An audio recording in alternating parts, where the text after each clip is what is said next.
Pressed? Yeah. Then you do it. You do the intro. Recap. No. Do it. You guys can't fucking say no to this. If we take part of the responsibility, Do it. we have to do it. We fought our upperclassmen last time. Then we learned Valentine's Day is a thing. That's it. That's it. You also went. I said no to the easiest recap in the world. You also, Easiest recap in the world. you also went clothes shopping. Did we? Yes. Imagine if a DBZ episode was like this, like with this recap. It's like, last time on Dragon Ball Z, Goku and their friends fought the upperclassmen, learned that it was Valentine's Day, and then shopped for clothes.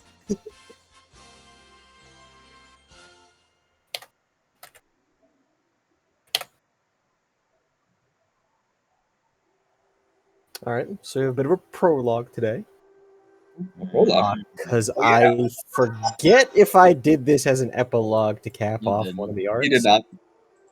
I'm pretty sure explicitly you said I need to do this as a prologue because I forgot to do it as an epilogue. So go ahead. That's what I said. I think so. It's a dark room with a very nice, like, wooden table with a bunch of empty seats sitting around it, and a couple of the seats are filled, like 3 or 4 seats are filled. And they all are filled with people in, like, Victorian Bloodborne getup and tall, black top hats. Look, all I'm saying is I don't understand what Grandmaster Lalon is doing. As the other one is leaned back in the chair. I don't understand why killing is that important, but you know better than I do not to question the Grandmaster. And the other one is just sitting there, just rubbing his eyes as if he's tired of the conversation. Look, the both of them got beat to shit by a bunch of kids. That doesn't really reflect well on them, does it? Look, you need to calm down. They could hear you, you know? And probably just going easy on them. Look, the whole operation was to get Killian back, and it worked, right?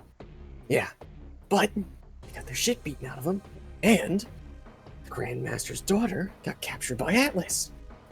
As he slams his fist on the table, as they hear as Grandpa Lilan rolls in on a wheelchair into this meeting. Quiet, all of you. I'm in no mood to argue with anyone. Now, as he places a cane in front of him, as he sits at the table, all of you should know your orders by now. And to ease any concerns in the hi-hats, the plan is going smoothly. As the one who is protesting looks up, but your daughter, she's in Atlas custody, and Killian's in the infirmary. She will recover in time. My daughter should be of no concern to any of you. In fact, I doubt she's in any danger at all. Taking her to Atlas will simply be a shortcut.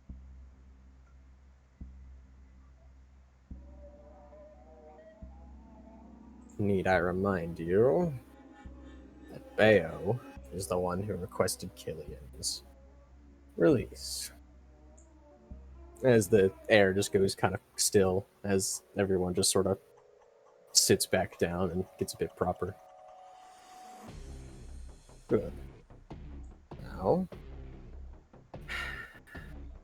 let it be no mistake that I haven't lost my edge, as he gives a quick glare over at the one who's protesting. I underestimated them. They went easy. And that Lavon bitch did something to me. We have a few scouts looking into the matter. My old body doesn't heal as quick as it used to. I'll be out of commission for another month or so, until I'm fully healed. You all have to pick up the slack until then. You can take any qualms up with Bayo himself. As he looks around, you're all dismissed. As he puts the cane back in his lap as he wheels out of the room. As the one who protested breathes a huge sigh of relief. Dude, you're lucky they didn't kill you. As he nods and sort of places his top hat on the table. Yeah.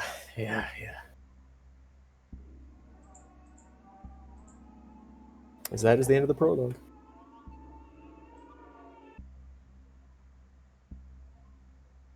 Give me So Scandalous. Lavon, bitch. Alright. Reese, they called you bitch. Whatever, they're just jealous of my Levant swagger. Exaggerated swagger of a Levantine. You beat fucking beams out the exaggerated swagger up the Levant air. It's just jealous of my Super Saiyan swagger. And now, today's the day. What's today? The beach episode. Oh my Beach goodness. episode. You have one of the days off today, Team Argyle. And everyone has already bought their swimsuits and everything. And now, everyone's convening at the beach. Alright, 3. We need to say we need to yell beach all at the same time. On 3, okay? Oh, are we doing that? Okay. Yeah. Okay. 1, 2, 3. Huh? As Come Paul on, looks Reese. over from the picnic basket he was packing. Dang it, Paul. It's time for the beach. Shouldn't we be getting all excited? Yeah. As Paul just seems to fidget with wrapping a sandwich. As he puts it in a ginormous picnic basket. He seems to be just really fidgety and just messing with his headphones. What are you fidgeting about? Not fidgeting. As he packs another sandwich into the basket.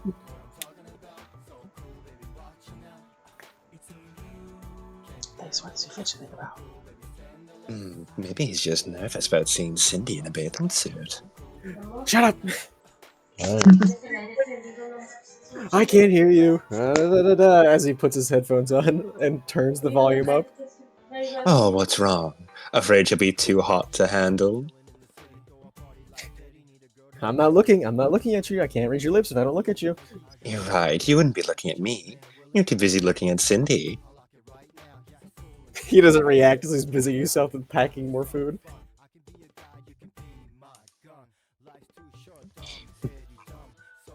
Well, I, for one, am very excited.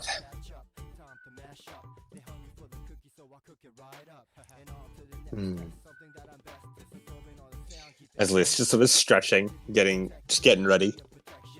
Yeah. Peter sort of crawls up your legs and up to your shoulder. Oh, hello there.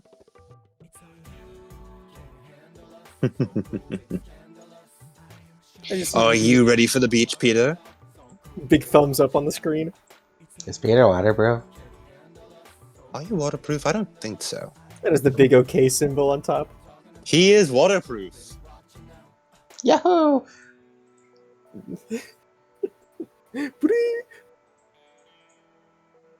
As Paul turns his headphones back down as he lugs almost like a fucking like a soccer mom carrying a huge bag, just as he lugs it over his shoulder. All right, is everybody ready? I know I am. Are we, Grease? Thumbs up. Steph, you're also here.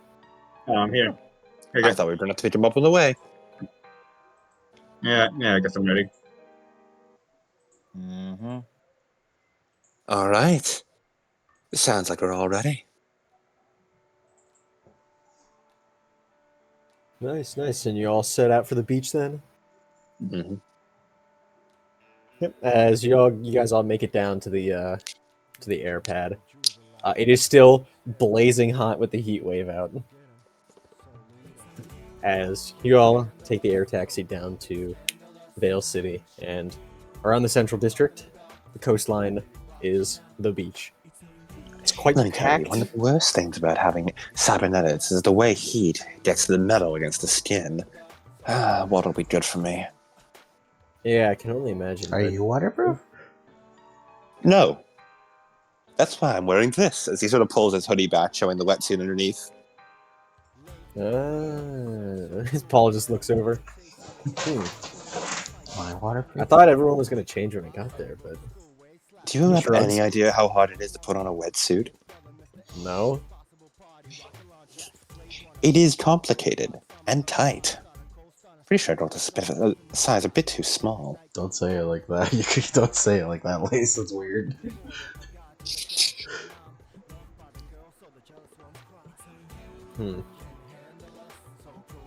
As Paul also seems to have just like waterproof headphones around his neck. I didn't know they made those. They don't. Custom made, eh? Where do you get them? Yeah. Oh, I made them. oh. I made them a while ago. They don't exactly get that. They're not exactly great on the sound quality as he knocks the side of them. But they don't break, so and then he shrugs. As you all head down to the beach, and it is packed. Although there is a section off at the very end where at the very end of the beach is a big cobblestone wall that leads over to like the rest of like the roads and the docks and everything else. So I guess people didn't want to be next to this section. There's a big open spot.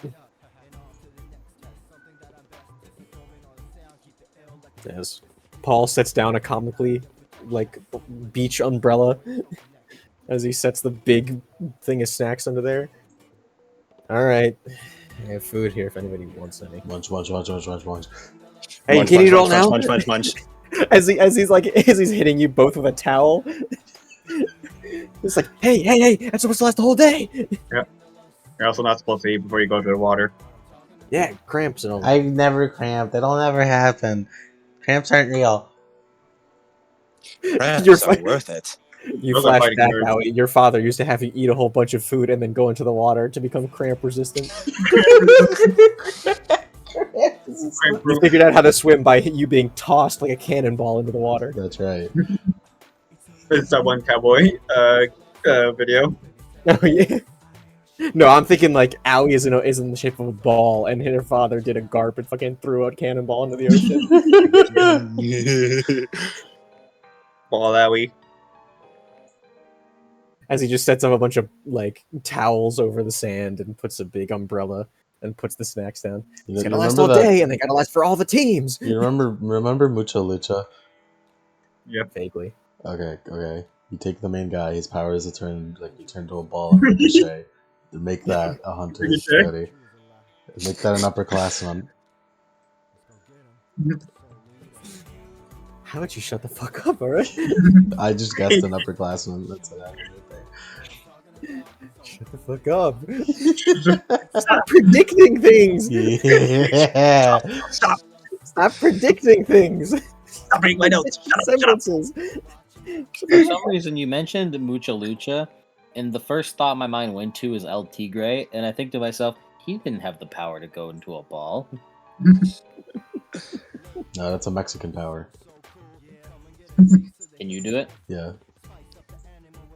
That's why I'm Of course he already. can. That's why I'm already bullshit. It's for optimum ease of access. That's right.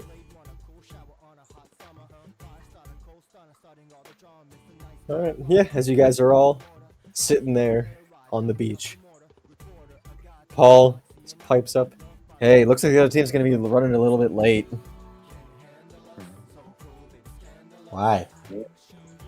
Not ready yet. Not ready. And here we got up all early for them. Even I don't know, I guess they still have to pick up their swimsuits. He shrugs. In casual times, you remain the most punctual. Yeah. Well, regardless, he points over to a changing tent. I'm gonna get changed a while. As he lugs like some clothes over his shoulder and goes off. Seth also goes to get changed. As time passes, Aoi just rips off a sweater and shorts and she's already changed. what is your swimwear, Aoi? Frilly pink doopies. Nice. I've nailed it. I've done it. I've master of description. As as Paul and Steph eventually come out of the changing tent, as Paul is just wearing some dark blue swim trunks. I mean, And he's pretty toned. He's pretty toned. He looks pretty good. Steph's wearing like black swim trunks, and he still has the lab coat on, kind of like the professor in Pokemon Sun and Moon, and beach sandals. Nice. Get the kukui fit. Yeah, we got the good. As Steph looks over, you bought a lab coat for this? No, it's my old lab. No, it's my constant lab coat. Oh. You bring a lab coat to the beach? You're gonna tan weird if you wear that. It stays on. It stays on at all times. I'm ripping it off. No. Aoi, did you rip off the sweater? Yeah. As he goes and collects it and puts it The in two trash pieces. No, they come off like fucking like I was about to say Kaneki Ken. They come off like fucking Kenshiro. They just like rip into pieces. As he's picking up all the pieces. Come on, we're gonna fine if we litter, you know. What was Paul wearing? He's wearing just plain like blue swim trunks. And you said a sweater? No, he's picking up the pieces of Aoi's sweater that she ripped. Oh, I see. He looks pretty good. He looked pretty toned. Mm-hmm. Oh, of course. Gotta get the huntsman. We are huntsmen after all. That's right. I mean, that's right. What about you, Lace?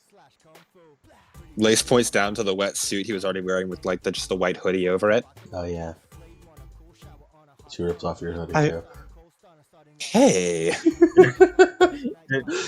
Lace pouts a bit as his hoodie gets ripped off. I am unstoppable! Did I rip off the lab coat? Yeah. Carefully. She didn't rip it. So Smooth just like immediately just separates as he just like shrinks. Just a dead silence post. Wordlessly.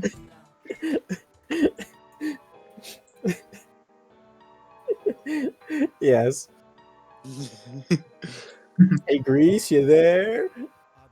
That. That's it? Yeah, that's it.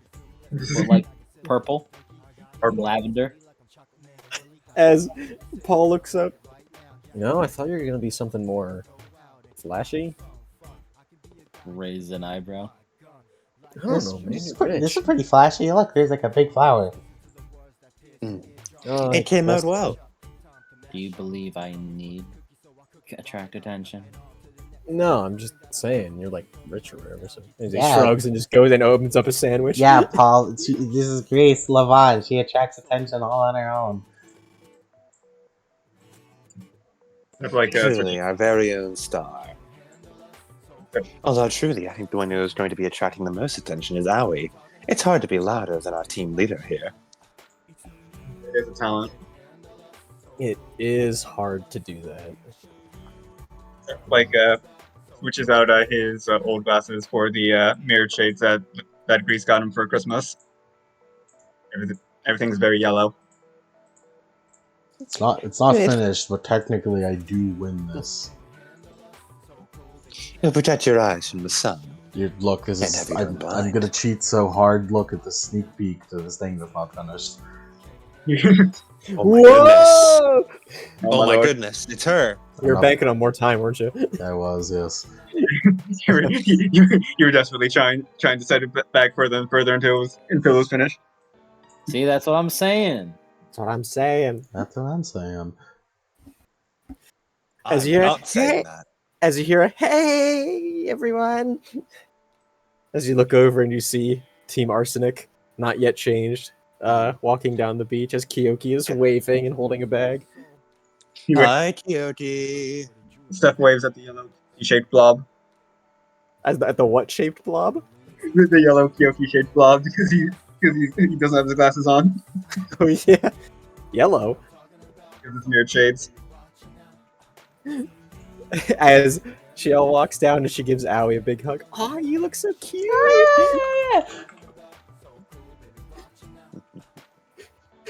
As Cobalt just goes over to Paul. Nice. Nice. What is this? Yeah, that was some real homosexual energy there. No, That's right. That's some homosexual energy there. As you see, Cobalt just has a t-shirt and then green swim trunks. Just plain green swim Nice. trunks. As he just takes off the shirt, puts it in a bag, and just sits down. Sub gives him a thumbs up. Thumbs up.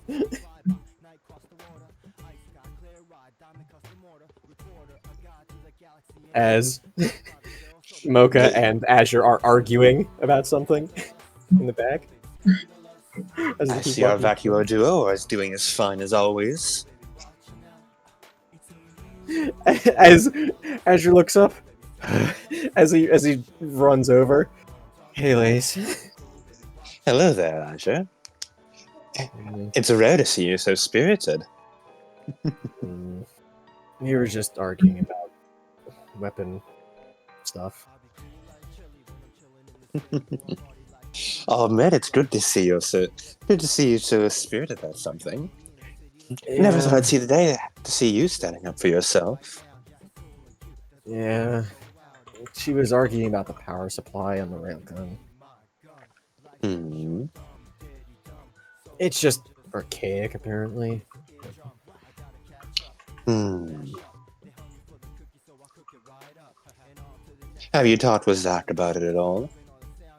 Yeah. It's just... You know that Chipothesis thing?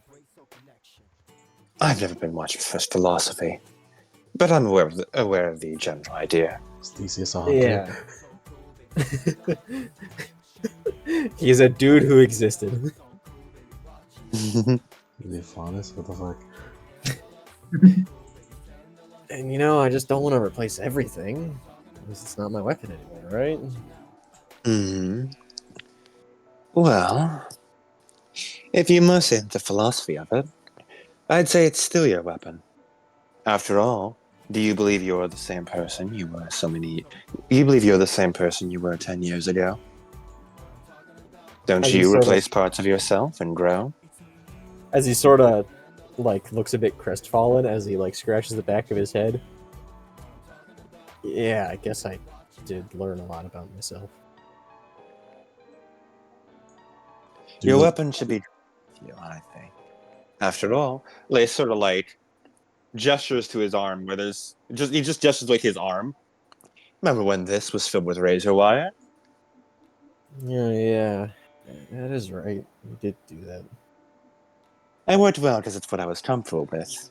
Aoi helped me come up with an alternative. I was like head first on the sand like an ostrich. Thumbs up. Is she okay? I think she's just enjoying the beach. As you see, he's also squinting like a madman. You sure you shouldn't have brought some shades? No, I did, as he pulls out a pair of, like, aviators. I know you grew up in a cave, but surely you should at least be used to this in vacuo. He shakes his head. I didn't see the sun until I was, like, 10. Yeah, fair enough, I suppose. That's how you get feral cave children, by the way. Shut up. Feral cave children. The sun will be good for you. Leave you looking less like a vampire. You look like a vampire? You're paler than me. And I'm a spider. A spider empire. Perhaps you As- and Mocha could go tanning.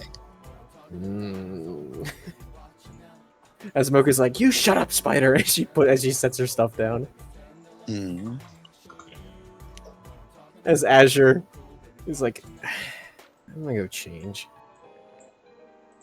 As he grabs some stuff and walks over to the changing tent.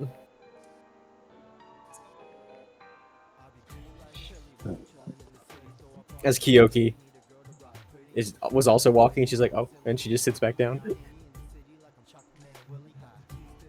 Alright, what's everyone wearing, Cody? Get into it, alright? You can do it. Cobalt's just wearing a standard plain green swim trunks. Not a lot you could do for men. No.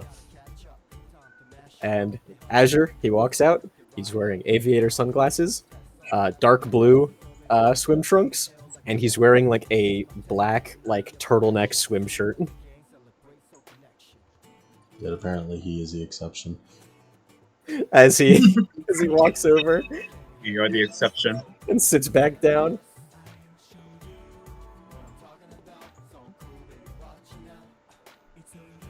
Oh yeah, hold on.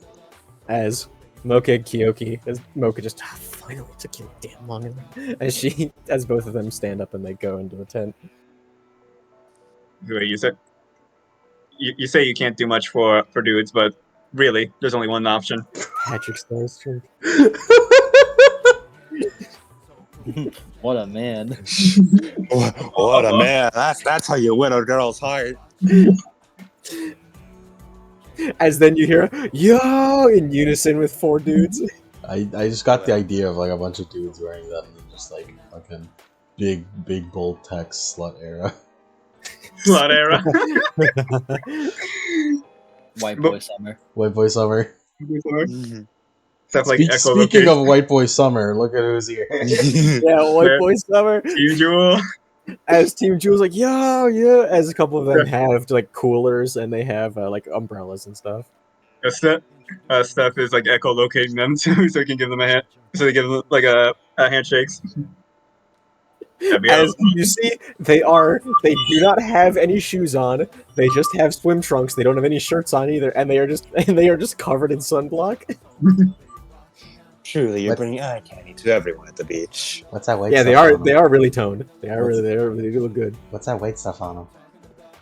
Sunscreen. Oh, you guys didn't bring any sunscreen?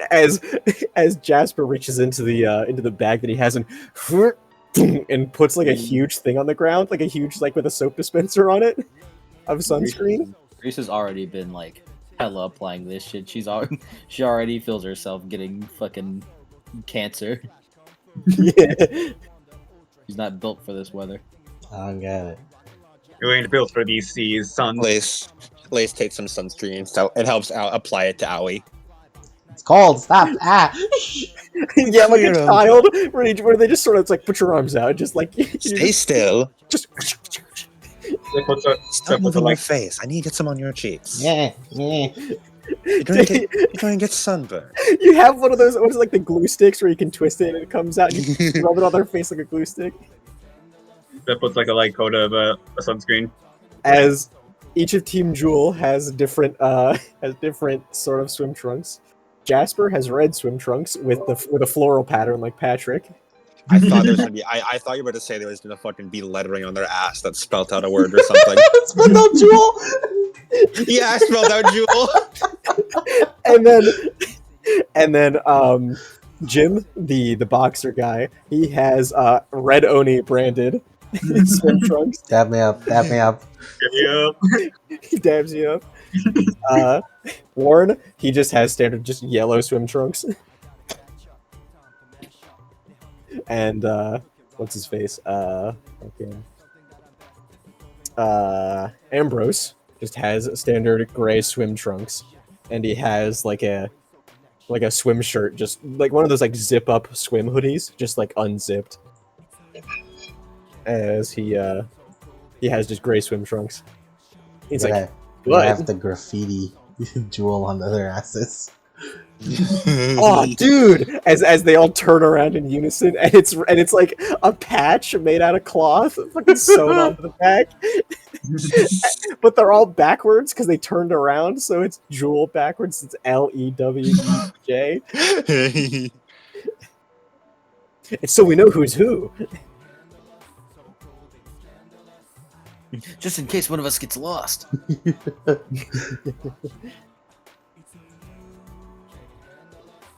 Hot boy summer. It's like, oh, dude. As he stretches out and puts all the stuff down. All right, so as he checked that was nasty.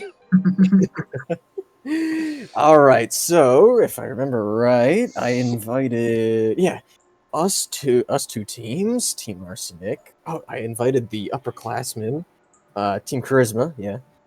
And I ran into some people on the way here, and I said, "Hey, stop by if you want some barbecue." But I don't know who's actually gonna come out. As Warren sets up a huge barbecue as he starts grilling. How did you have this before?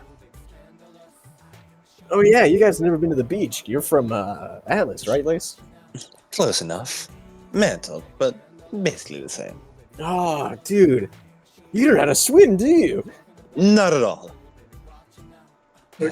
Steph walks out with a large floaty. I mean, I grew up in a backyard, so I don't know how to swim either. How he approaches behind menacingly. It's like, oh, Azure, you probably don't know how to swim either. You grew up in like a tunnel, right? The No, dirt tunnel. No, I know how to swim. He did grow up in a water tunnel, after all. Whoa, cool. All right, hold on. Show of hands. Who can swim here? Hands up. As hey, Azure also puts his hands up. How about you, Mocha? Mocha's still changing. Ah, darn. Reese can probably swim. Yeah, you're fucking rich. You had an indoor pool. As all of Team Jewel also has their hands raised, and Paul also has his hand raised. Does Peter have his little spider claw raised? He does not.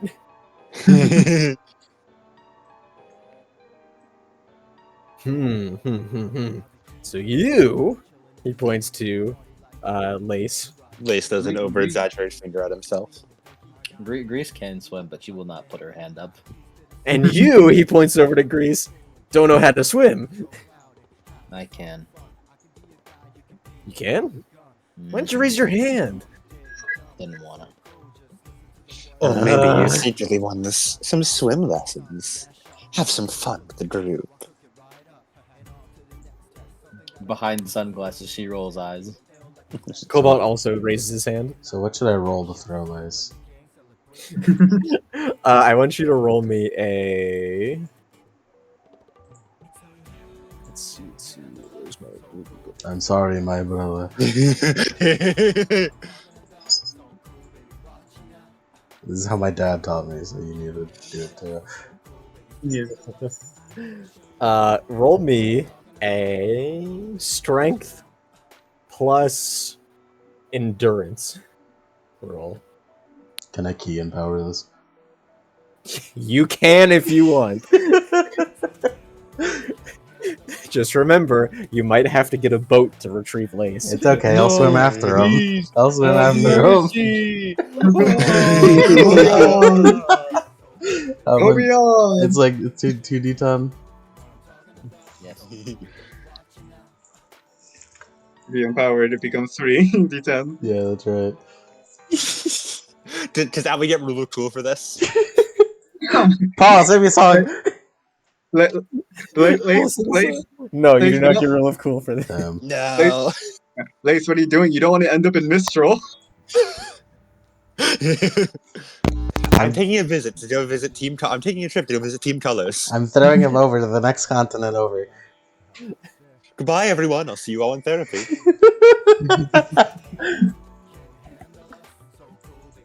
Alright, let's do it. What do I have capacity? I'll put in some capacity too. You cannot capacity boost this. Damn it! You're not batting him away with 1000 beats. Literally 1984. I got a 33. A Oh my 33. god! As Lace, Christ.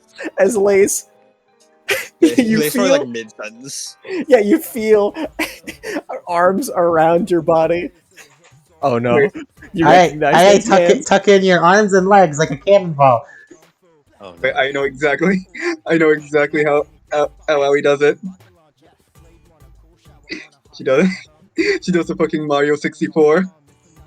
Come on, gay spider. So long, guys.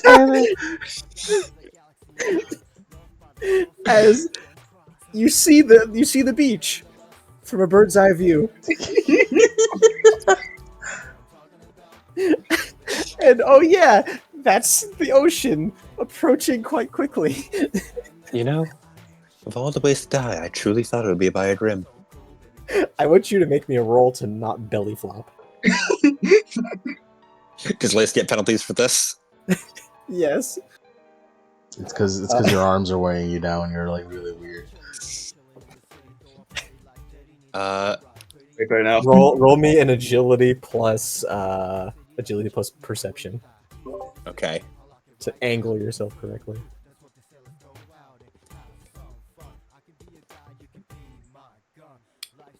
Play 24. the Gojo piano music. 24. As Yeah, you quickly tuck in your limbs so you don't belly flop as you just ass first into the water. It hurts. The last thing everyone hears on the beach is a very distant Tom and Jerry stream.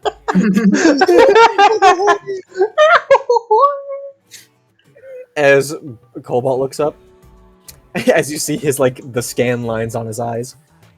Pretty nice trajectory. But is anyone gonna go rescue him? I got him. Lace Bridges throws around. I get Steph runs in with a floaty in overdrive. I'm going after him. Like lifeguard stuff. Yeah, his feet are like a motorboat, just. Fucking Empower your swimming. Baywatch just dramatically. That is Team Jewel running Baywatch. Yeah, that's what they're doing. But they're actually running slow. Yeah, they're actually running slow for the bit. You for the bit. Greasy's Twilight Zone for the use Twilight Zone for dramatic effect. Because she wants the spider to the drone. Now, I don't mean to alarm you, Lace, but I also can't swim, so I'm relying on the floaty here. Why are you the one? As you both are scrambling to get both on the floating. Does Lace make me down because he's panic splatters? I always should probably pop that floaty because it's cheating. When Steph does Lace dramatically latches on my hero. Ah, yeah. And then his claws pop the floaty. No, he's good enough about that to not be able to not pop that. I don't know. You're kind of drowning. He's doing his best. As you see Peter on top of Steph's head, just as you're struggling, and he goes, and he starts sinking down. Peter, no! And he sinks out of sight. Beta. As Peter is gone. You need to save him. You need to learn how to swim. I'm going. He leaves Lace on the floaty. I'm going in after him. He does the diver falls down. You can't swim. As you jump through, dive through the water, and you see Peter, and he's sitting on a comical floaty as he's rising up through the water as he looks down at you, as you look back up at him. As Lace, you see Peter breach the surface, and he's on a Monster Hunter yellow floaty. Steph does not resurface. Peter, did you see Steph as Lace is holding onto the floaty? Everyone's on the beach you think we should go after him? As Team Jewel finally reaches the edge of the Twilight Zone and they all dive in and swim really well. Steph has resurfed this in like a minute. Steph? Steph, are you okay? As then, after a minute or so of struggle, they haul you both back onto the ocean, off the ocean floor. Lace does the exact same bit again. My hero. Steph is in the, As Ward is just like does like a wink. Steph is in the Yamcha pose. Did you learn how to swim? Not at all. Alright, let's do it again. Oh dear. Hold on, Aoi. As Jasper's like, come on, I had to take lessons for like a year. This is what my dad did, though. Aoi, you aren't normal. Rude. Unfortunately, Aoi, I don't think we're all as built different as you are. As Lace sort of coughs a bit of seawater. Thank Oh, you. so when I say it, it's rude. Steph coughs up a He fish. said it nicer. He said I was built different.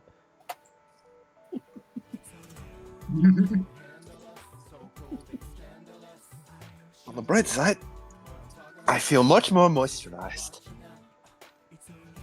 Why? Did you remember to put on your sunscreen? Of course I did. Mm-hmm. As he sort of holds, gestures out, put it right here. As he puts on his face, the only part of his body still out. Well, he puts his face and like his feet, the only parts of his body not covered by a wetsuit. All right, here you go. And he hands you a glue stick. Oh, don't worry, I've already put mine on. Oh, I see what you mean. Someone should replace these like glue sticks, sunscreens with actual glue sticks. I feel If like that would be only- something Lace would do. If only there was a trickster around Only. who had sticky things. I don't know any of that. Lace keeps the idea in his back pocket. Wait, no, he gets it ready. Mocha hasn't finished changing yet. She'll need sunscreen when she's out.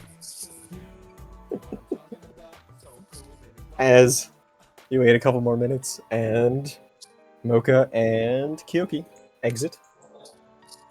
Kyoki is wearing a purple bikini, like a two-piece bikini with white frills all over it.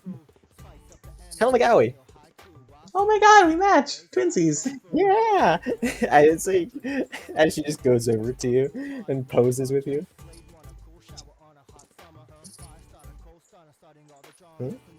As Kyoki looks around. Lace will get ready to we'll take a photo of his scroll with him. He'll like, Yeah. pose in. Yeah, pose. Oh, pose. Now we He'll only take a knows. few photos, different Now we angles only know of the strongman two of them. poses. So just wrestling poses. it's Kyoki in a headlock. It's like a montage of photos of like going from normal poses to Kyoki being put into a headlock to Kyoki being pinned to Aoi holding up her arms. and As though to she won a Kyoki like doing championship. Kyoki doing the Bane crack. I just Cracking my back, yeah. I just imagine Aoi doing like the fucking Arnold poses. Just Aoi posing. As Kyoki looks around. Is Mocha still in there? She sure is taking a while. Oh, was she nervous about being seen in a swimsuit? As she like just marches back in. And you hear sounds of an argument in there. Before Mocha is pushed out from the tent into the beach. As she's wearing a plain one-piece swimsuit. A plain black one-piece swimsuit. She looks beet red as she just sort of... See, even you can get all dressed up. Shut up, Spider. Don't forget your sunscreen. Don't want you getting a burn. Or maybe you could get a burn, but you're pretty good excuse to have Azure care for you all day. Wait, but Lace, that's the glue sunscreen. You damn Aoi, Spider! As she starts Aoi, running towards you. Aoi, why did you pack a glue stick? I thought we didn't need it! Look, I swear I didn't. Oh! Yes, Mocha Mocha has a fucking glue stick attached to her cheek. As she tears it off of her cheek and sticks it to your forehead like a unicorn. There. Now we're even. Oh, why is it so pretty? Does my horn sparkle in the light? Mm. As she goes over to like get like a snack out of the bag as Ash just whoop, as he looks away with his sunglasses on. He pushes up his sunglasses. Oh, don't be afraid, Asher. Lay sort of slides in, glue stick still stuck to his forehead. Yeah, as he jumps. I hear the beach is the best time for this kind of thing. Why not admire all our friends? Wade slides in What are you on the talking other about? side, not understanding what's happening, but What are you talking about? I'm here to support Lace. Martial sport. Where'd you come from? I come when I'm needed. Yeah. What are you talking about? Hmm. Well, she went through all the effort of getting the swimsuit. You could at least enjoy it, right, Asher? You can see him grinding his teeth. I'm sure she'll be enjoying the sight of you. I don't understand romance. You're pissing me off. Very What are you angry. saying? I won't let you. Really angry. As he just shuffles away and sits back down on the towel. Well, he sits back down, like sort of just leans back, still sitting next to Owie, and he pulls the glue stick off his head and tosses it in the picnic basket. I don't get what you're going for, but I'll help, I guess. Just helping Azure enjoy his time at the beach. That's important. That's Speak- good.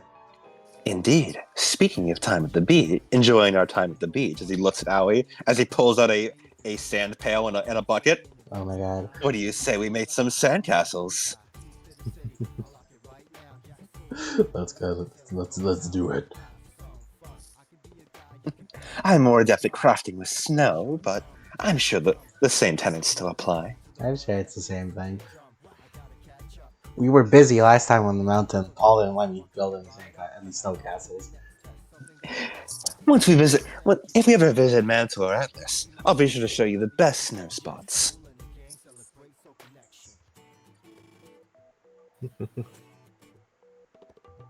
Lace wants to build sandcastles with Owie. Yes. We build a snow mansion.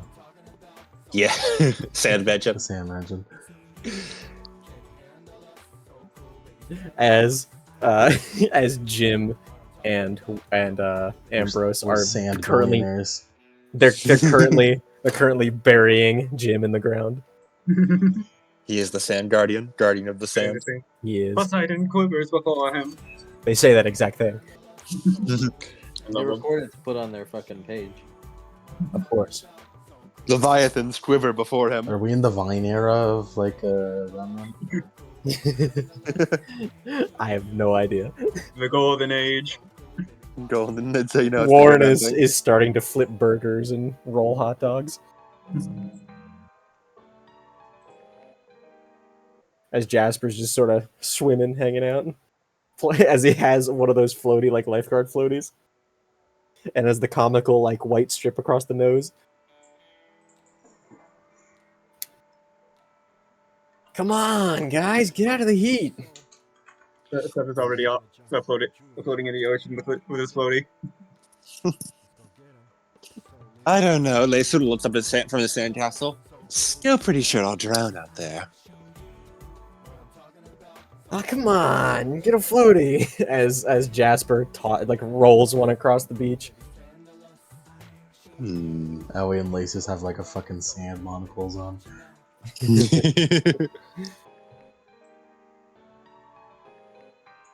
As Wow. Kyoki is also just swimming in the ocean. I suppose I can give it my best bet. After simply letting the ocean guide him. Lace will tentatively take the floaty.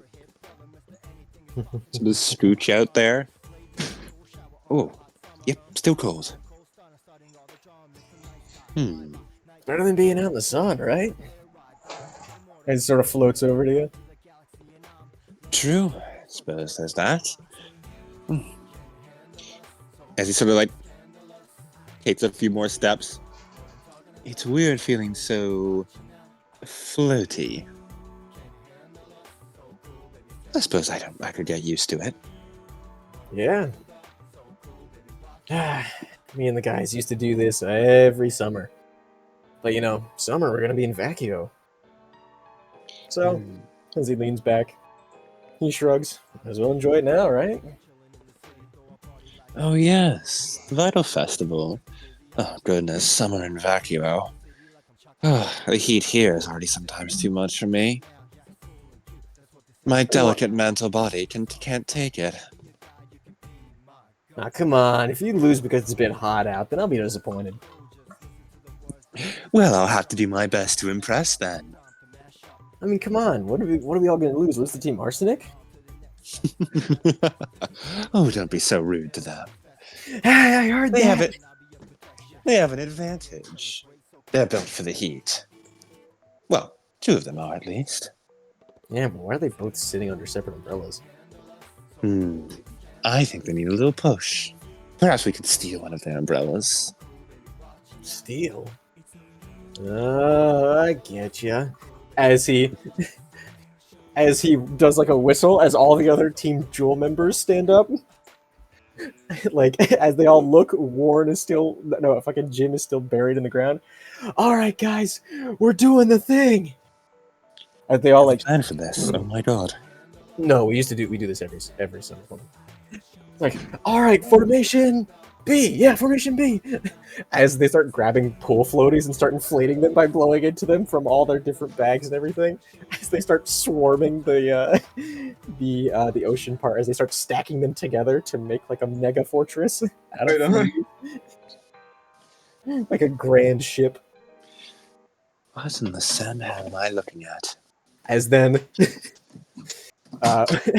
Jim comes out of the ground and grabs Mocha's umbrella. Hey, get that back! As he just starts running over and puts it on top of the weird ship inflatable contraption. Truly, I have never seen a more beautiful sight in my life. Take us aboard with you, Captain, please. As Jasper now has a captain's hat. I can't believe it. Team Joe made Reggie floaty. Reggie floaty. Reggie floaty. Reggie tube. As then Mocha quickly rushes over to the next available umbrella, which is where Azure is. Smug ass grin on Lisa's face.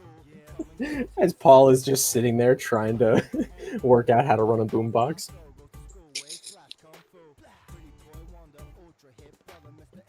What's Christo? Based. Under an umbrella, reading, Fair enough. posing, looking like a bad bitch. Usual. I was gonna interrupt her, but she is posing like a bad bitch. Really? Yeah. I didn't know she was chill like that. No, she was chill like that. I guess she's enjoying herself in her own way. I suppose so. But don't you think we should get it a bit more in the beach spirit? How's that? Well, I think we need to get her up from that umbrella and into the water. But she's wearing a buck. Hmm. Make the buck's waterproof. I'm sure the boat will recover.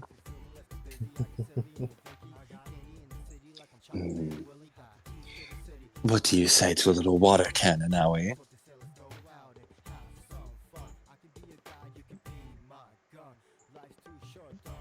Can I water bend? With water dust, probably. Use water dust, yeah. Let's do it. All right. Water style jutsu. Water dragon. Knowing Moko, she probably brings dust everywhere. I'm sure she won't mind if we borrow a little bit.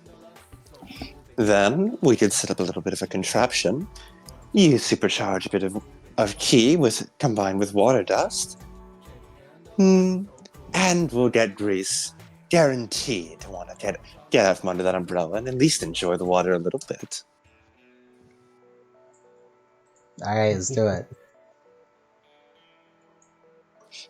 Lace would like to steal some water dust from Mocha, and then engineer contraption and shenanigans with Aoi to launch water at Grease. A certified doohickey.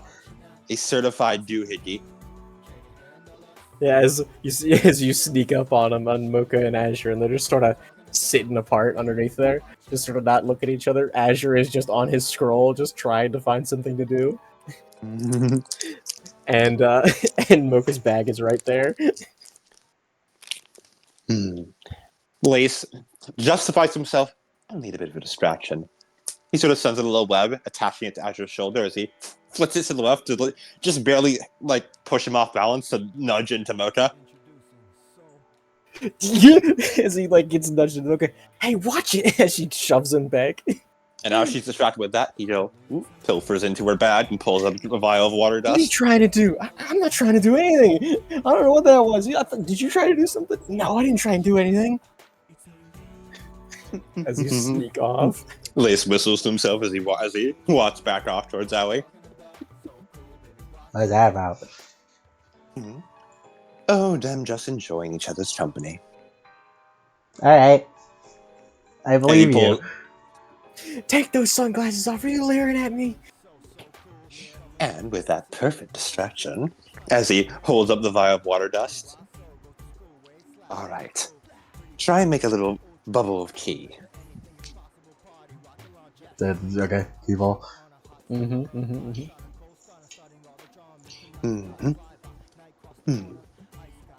I actually wonder. Can we actually combine something this way? Like what? I have an idea. Lace is going to thread his fingers together and pull them apart as he opens the vial of water dust in his palms. He wants to infuse his own semblance with water to essentially make threads made of water. And then he wants to have Aoi fire a T-ball through that, so the water quote-unquote threads get caught in the T-ball and get pushed along with it to splash onto whatever it goes to hit. In this case, Grease. Grease is going to cut off your legs this time for this one. Yeah. Lace also realized, wait, hold on, I think I've accidentally just invented a team attack for us. Yahoo! Wait, hold on. We can use this. We can use this in actual fights. Hold on. Hold on, this might be important. Hold on. This might be actual tech. Hold on, write this down. Yeah, that's what Lace wants to do. After he makes the wall of water, he's like, hold on, Aoi, this might actually be good tech for us. This might be tech. Imagine if I made a threads of fire and you fired a T-ball through that and it did splash fire damage and a bunch of grim. That might be tech here, right? I think we have actual tech here, Aoi. Let's give it a test as he takes aim towards Grease. Go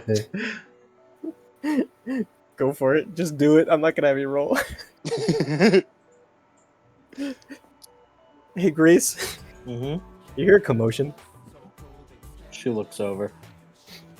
There's a giant ball of water heading in your direction, like a fucking artillery piece. Twilight Zone.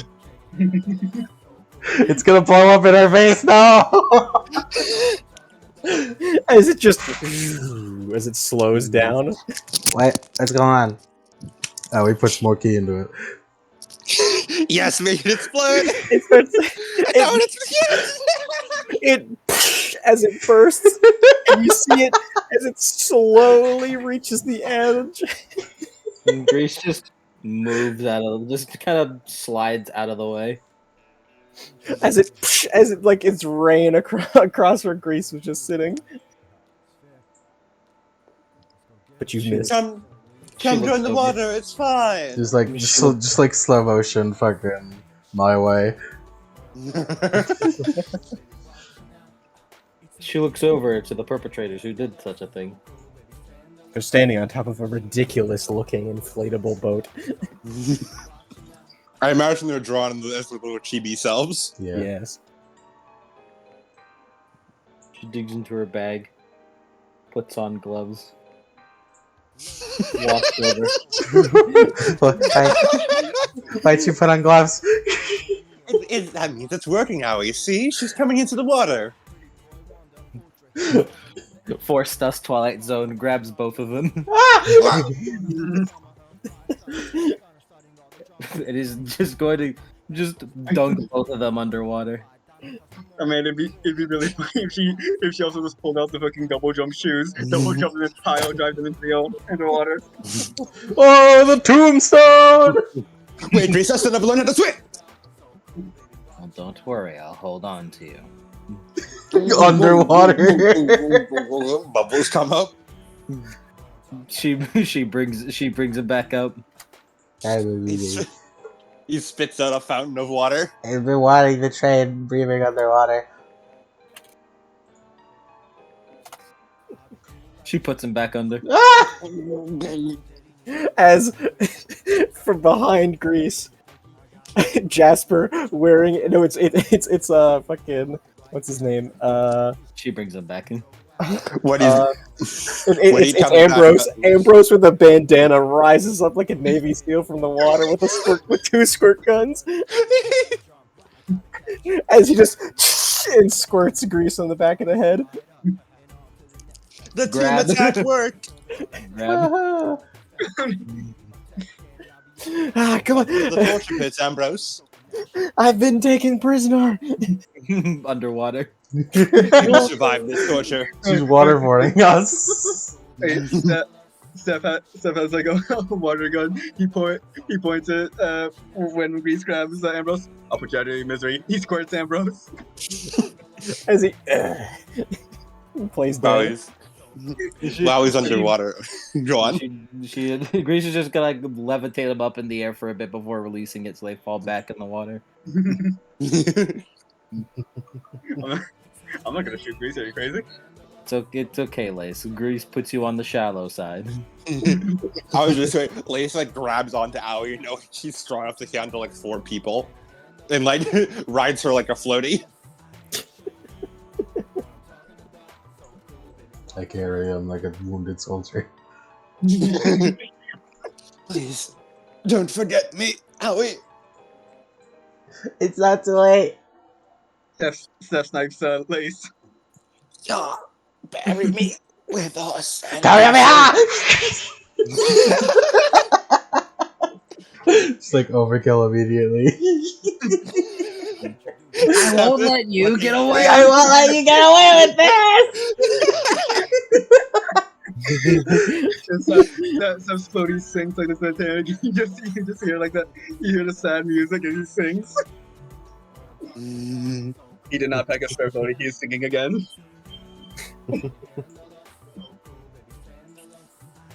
Someone gets death. Grease walks back to her umbrella. Lace was Shido about to grab onto Steph and pull him along with him and Aoi. Just dragging him. He has his hands together like, you know, like a dead person in a coffin as you fish him out. As you're dragging him, you see a couple more people arrive. As you see Cindy, Sadie, and that Lily character that you met earlier the other day. Steph briefly awakens from his death to wave to them before returning. As Cindy goes over, hey Paul. I wonder if I die like this, I'll become a sin eater, like my favorite pirate anime. Wow, just like the free spirits. Just like Preston. Just like Preston. I'm just like Preston, for real, for real. As Cindy goes over to say hi to Paul, as Sadie goes over, she is not in a swimsuit. She does not have a bag with her. She has a sundress, like a white sundress, with a book. As she goes over, sits down next to Grease, and reads. Woo. Good. I know it can't mess with him. We fear retaliation. And this. Go ahead. I'm just like Preston. However, without the cool powers and the wife. His dead fucking wife. Don't worry, Preston doesn't have his wife either. Yeah. Wow, we have so much in common. I'm just like him. For real, for real. as Lily is with somebody. A Who's that? little 5-year-old girl who has the same hair color as her, and she's hiding behind her. Oh my god. This is Lily the Second. As Lily's just like, "Hey, everybody, come on, Iris, Yo. say hi." Hi. As she waves. We inspect her in a way that makes the kids uncomfortable. Like we're all just like hovering over her. She's hiding behind Lily's legs. hmm Why is there a smaller version of you? She's my sister. Oh, I never knew. Is she trained to be a huntsman too? No, she's 6. I know, but even kids have dreams. hey, I was fighting Grim when I was 6. Oh, you're an outlier and you shouldn't be counted. Lily looks over like, "Jeez, what's with your parents?" My dad's ate the red out of his claw. Oh. I As, was also fighting at 6. It turns out it breeds strong huntsmen. as Yeah, Paul high just- five. Paul just- High Paul just five. sort of- Paul just sort of looks up and is like, and gets like a conflicted expression whenever you say that. I don't know about the strong huntsman. High five. No, Nice high five. it's more so just like, did you just say that he was like fighting for his life? Did someone get acknowledged that, or did I hear that right? As the 3 of them again go and get changed. As they come back and as Paul now seemingly has stolen Azure's sunglasses.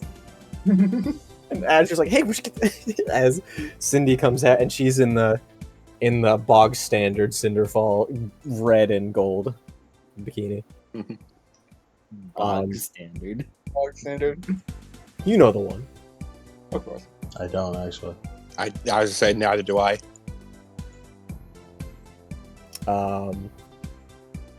Lily? I don't remember Cinder ever wearing a bikini.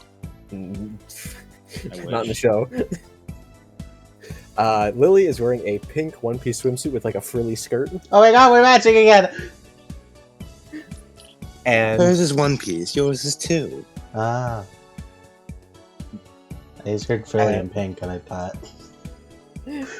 Iris is in a children's version of the one piece with a frilled skirt, and it has a watermelon pattern on it. Adorable. Oh. It's like, as Warren looks, "Hey, I finished hot dogs." Oh. Meat! They got helmets on their heads, I got watermelon.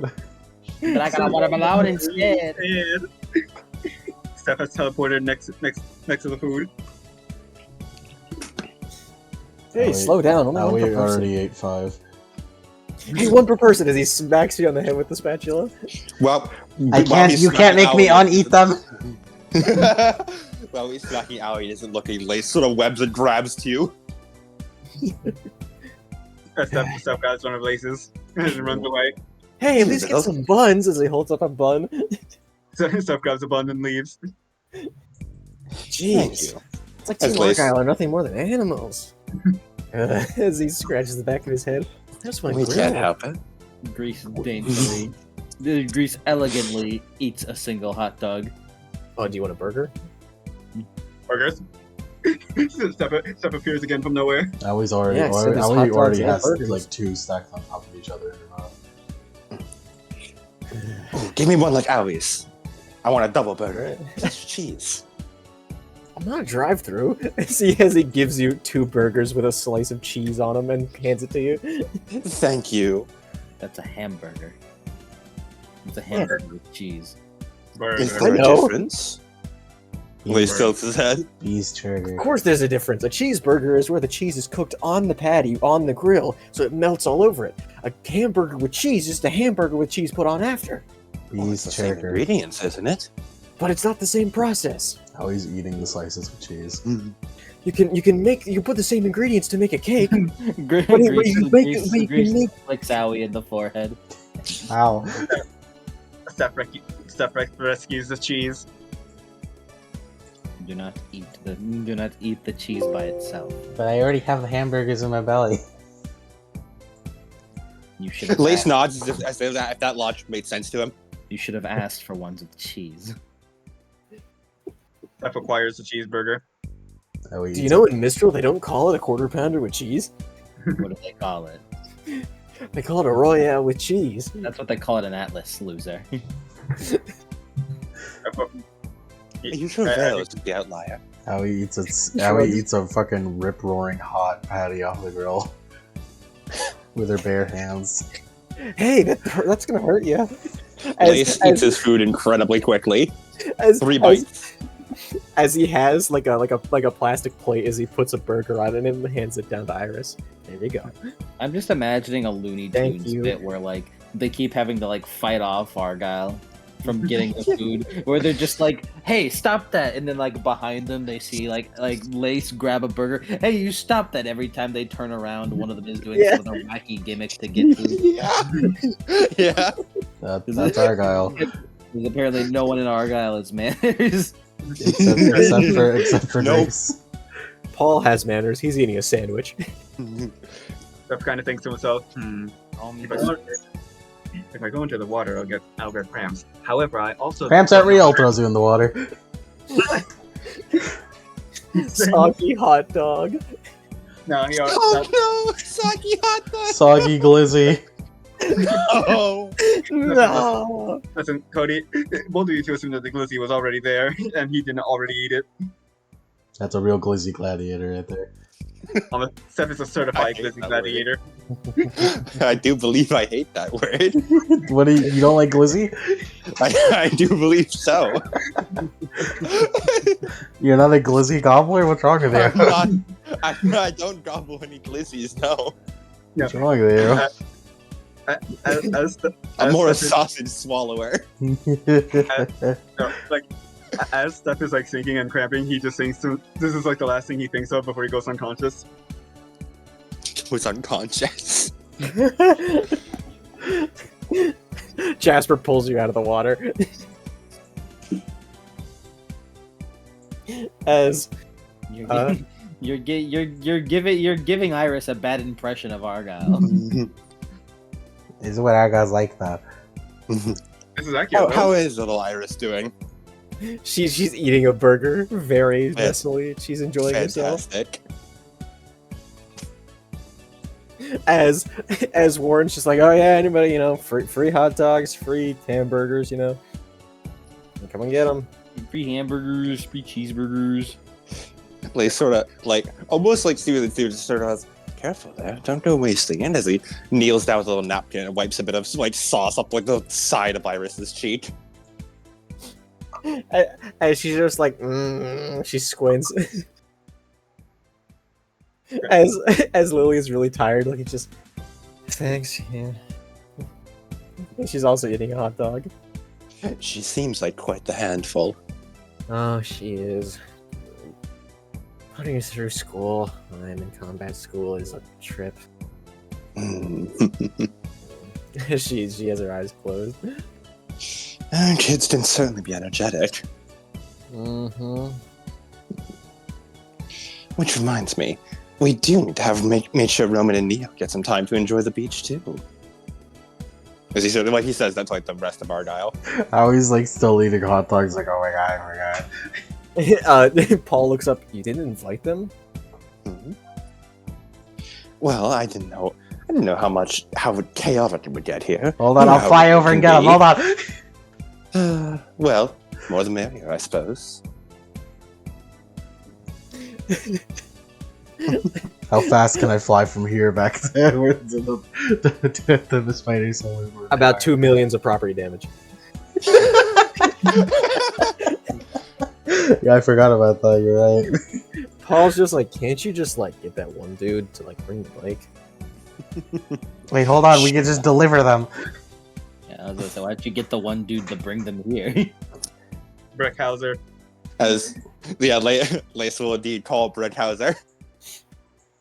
Get him delivered. Boss. Hey there. I have a little job for you.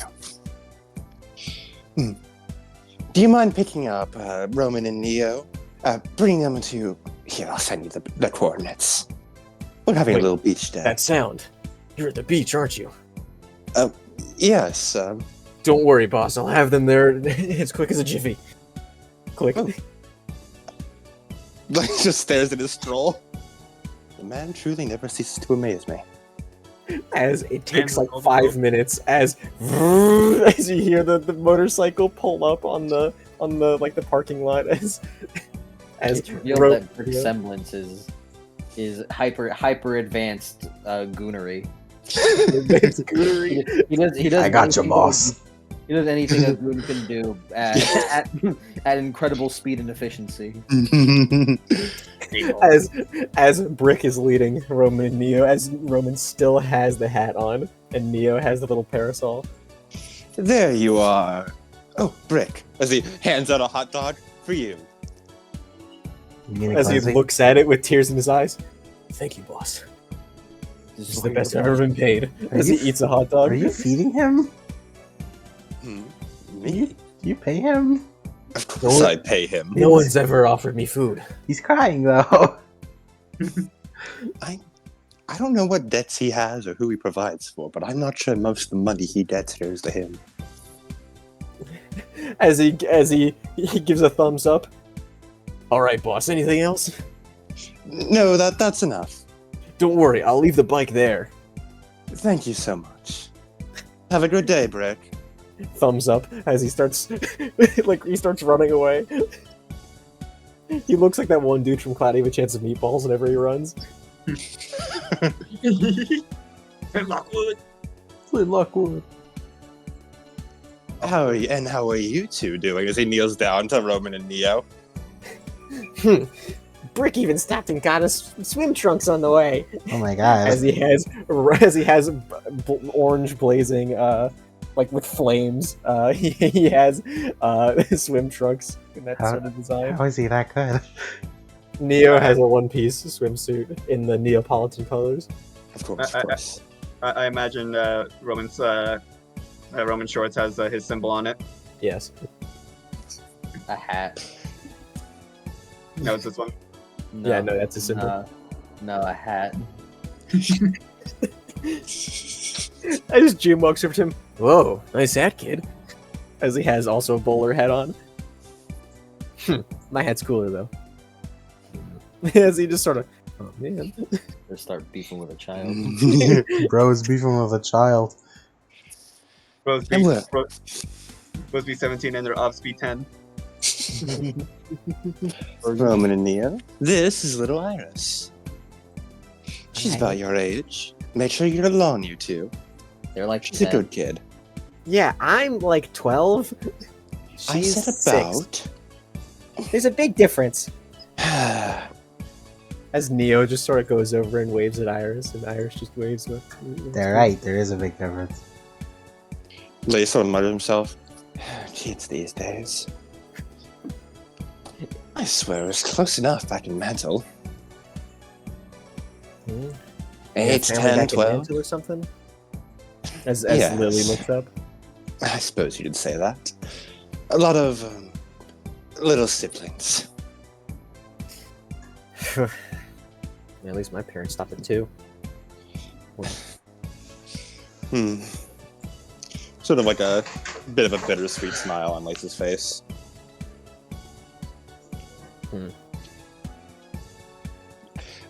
Well, he sort of claps his hands together. Let's not worry about all that. We have a beach to enjoy. Yeah, it's like, yeah! As Roman puts 2 thumbs up and he starts running. He starts running towards the water. What book is Sadie reading? What book is Sadie reading? It's a very, very old-fashioned, very huge tome of an old Mistralan novel. What's it called? Really doing this? All right. Yes. Let's see. It's about a man with two souls. But wait a second. If it's about a man with two souls, then who's flickering the lights? Well, It's a then man who's with four leading? souls. It's a man with four souls. He's doing it. Then who's flickering the lights? Then who's leading the academy? Nosferatu. He's probably reading a history book. Neat, neat. Yeah, this is like a fantasy novel. This is one of those old Tolkien-esque tomes. Guess you could say it's a tome keen.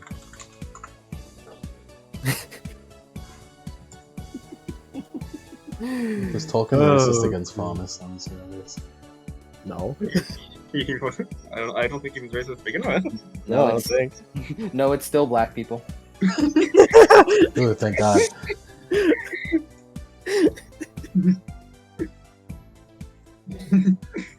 Are orcs a metaphor for Faunus? What did he mean by this? I think he does. What does this dude mean by this? I mean, if you think about it, Aoi is a subspecies of orc, so We're going off of Shadowrun, yeah. yeah. We're going up. What did Yeah. Shadowrun mean by this? What did Shadow? What did that one fucking Will Smith TV show Bright that failed? That shit was fucking awful. Well, yeah, what would Bright look like? Oh yes, all these fantastical creatures. And all the orcs live in the ghetto, and they serve the Dark Lord.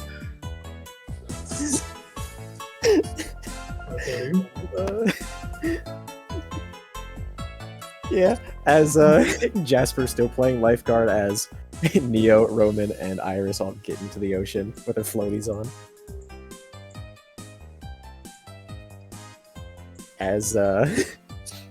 As someone walks up, I heard there were free hot dogs here. As wearing Groucho Marx glasses is very clearly Jonathan Hayes. How did he get here? Oh, you're the man from the Halloween party, aren't you? Oh, no, that guy had a jack-o'-lantern, I believe. Oh, my mistake. But how would you know that? As you can see in the distance that that his wife is just is standing there, just His sort wife? Well, of Minerva. Which one? No, that's Hayes' wife. Oh, true. Yeah. She's not. No, for some reason she's over. Yeah, for some reason she's over there, and she's looking very. She's looking very embarrassed. Oh my Wait, God! isn't there We a- need to tell the headmaster. no. Scandalous. No. Wait. Is Minerva this also what the wearing kids dark call glasses? eating a popsicle? No, Yes. she's wearing an actual swimsuit. Damn it. She should have wearing the Groucho Marx as well. I remember. No, the she's popsicle not wearing thing. it. She's just off in the background to like leave those kids alone. Who's this mysterious couple? She's just embarrassed in the background, like leave those kids alone. As he's like, could I kind of get a hot dog? You mean a glizzy? What's that? That's It's it. apparently Australian. Right? Apparently menagerie slang. It also Oh, picked up the back That's you up. racist, Adam. is that what they call it? I'm down not a thug like you. as he strokes the mustache. I've never heard of that. And I've been to Mistral I've been to Menagerie a couple times. It's no. I guess I am getting pretty old. Hence the mustache and the glasses. Now, could I have two of those? As he grabs two hot dogs and starts slinking away. And he's like, Go for a bun. he's like, yeah, don't worry, I got the hot dogs. As he starts running, they didn't know it was me. I wonder who that guy was. A mysterious little hot dog thief. I respect his Mysterious fellow. style. The Glizzy Goblin. Please don't call him that way. Please don't call him that, Owie. I don't know how much I can keep this bit alive.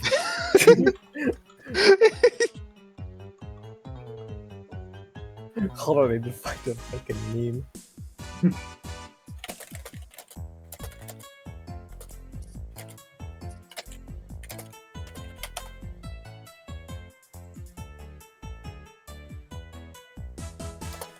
What is this woman doing with her spine?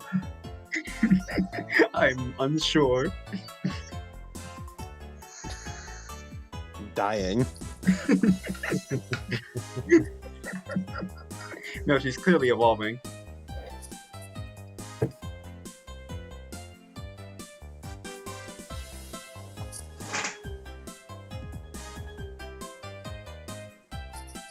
Zephyr will require another floaty and return to the ocean. Pop that one too. And I'm kidding, I'll let you live. Just know that your life depends on my whim. Hold on, I got it. Nothing but food to me.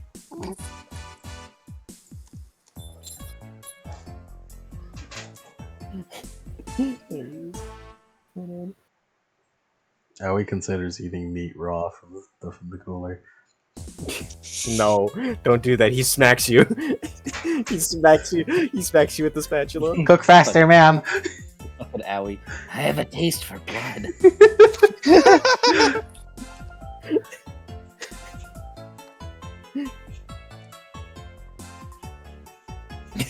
As he starts putting more hot dogs and burgers on the grill because because everyone keeps taking more. As you hear another, you guys giving out hot dogs? Like free hot dogs? As you all look, as there is a dude with black hair, dark blue swim trunks with like snowflake patterns on them, and a white fucking hoodie on, and he's standing next to a tall woman who is dressed like Wait a minute, that's cool. Keep getting to this fucking loser. That's cool, Silver Eyes! That he's here in this universe. What does Laughing Stock look like, Mike? Shit, man. My first instinct for some reason was to say what she's probably nude. Nude to the beach. I don't know why. Laughing Stock gets arrested for public indecency. I don't know why that was my first instinct. It just don't like let your- something Laughing Stock would do. Don't let your kids watch it. Don't let your kids kids watch watch it. Laughing Stock, no, there are children here. Shit, man. I think the sports One Piece, you know the one? Yeah, I was thinking that too. Well, good to show off her. The Council of Men must gather to decide here for Yeah, let's gather. Yeah, well, I've already decided it's the sports one type thing. Right. Hey, you giving out free hot dogs? As he looks over to you guys. Oh, it's you guys. Oh my god, it's that cool Silver Eyes. Oh, you're that hunter, aren't you? Yeah. The really advanced one? Yeah. We I still think huntsman sounds like a better term. Yeah. we went to Mountain Glen with them. Yes, we remember. Oh, you were the guys. You were the huntsman who helped them out. Nice. Oh yeah, you have some free hot dogs. Ah, nice. So starting to put his finger on something. He's like, I could have sworn I've seen them before, but I just can't remember where. As Davko Hey, looks yeah. at the laughing stock. Hey, Hey. laughing stock? Huh? Why are they saying the word you say sometimes? You know, the G one. The glizz?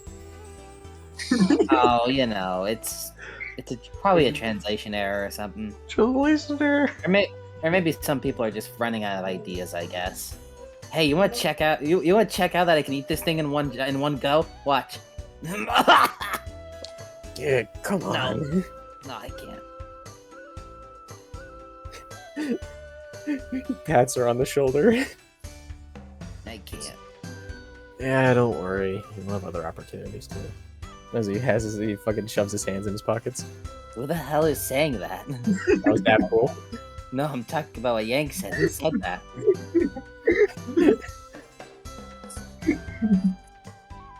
What did he mean by that? Wait, what does he mean by this? Steph, do you have something you want to confess to the class? Not How did you find this out? I can't believe it. I'm surrounded by homos. As Davco mutters under his breath. Honestly, I'm surprised you didn't have a gag reflex. What? What's that? I didn't say anything. I didn't say I anything. didn't hear you. I was applying mustard. For some reason, I thought you should have fucking applied mustard to her mouth. The hot dog's already in there. She did. Oh god! What's mustard? It's like the best condiment ever. Here, try it. Opens his mouth. Squirt. That doesn't taste very good. You can kill a 15th century boy with a. You just don't get it. Your uncultured palate. Cultured. Yeah. I've eaten a lot of things that you've tried to feed me. Yeah, and you don't like any of them. I like it when you cook it. Well, that's because you like anything I cook. Damn right. As he puts his hands back in his pockets. Laceroid says this to Aoi. I feel like they'll be doing this for a while. This feels pretty common for them. Oh, right. This is your whole thing. Sorry about that. We'll head out now. We've had our cameo. Yeah, this is our whatever she says. Laceroid slinks up behind Laughingstock. Say, you wouldn't have to have taken my advice, did you? Shut up. Oh. Careful now, you never know when time might be running out. Don't worry about that. Besides, he was the one that asked me first. Laceroid claps. I'm so happy for you two. Seems it all worked out.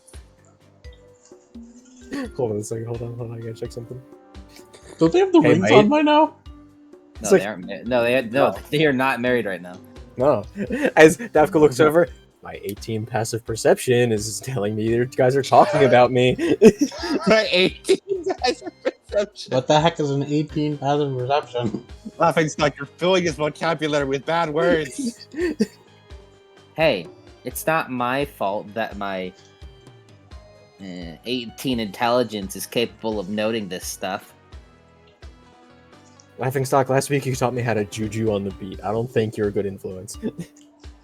I Nick, think you're I'm, losing me on these words here. I think I'm a perfect influence. If we're getting off topic, our cameo's done. Bye, kids. Bye, everyone. Enjoy your date. It's crazy. I feel like a lot of artists. Davgul does the fucking, like, he does the Tem Pharaoh, like, thumbs up as he's walking away.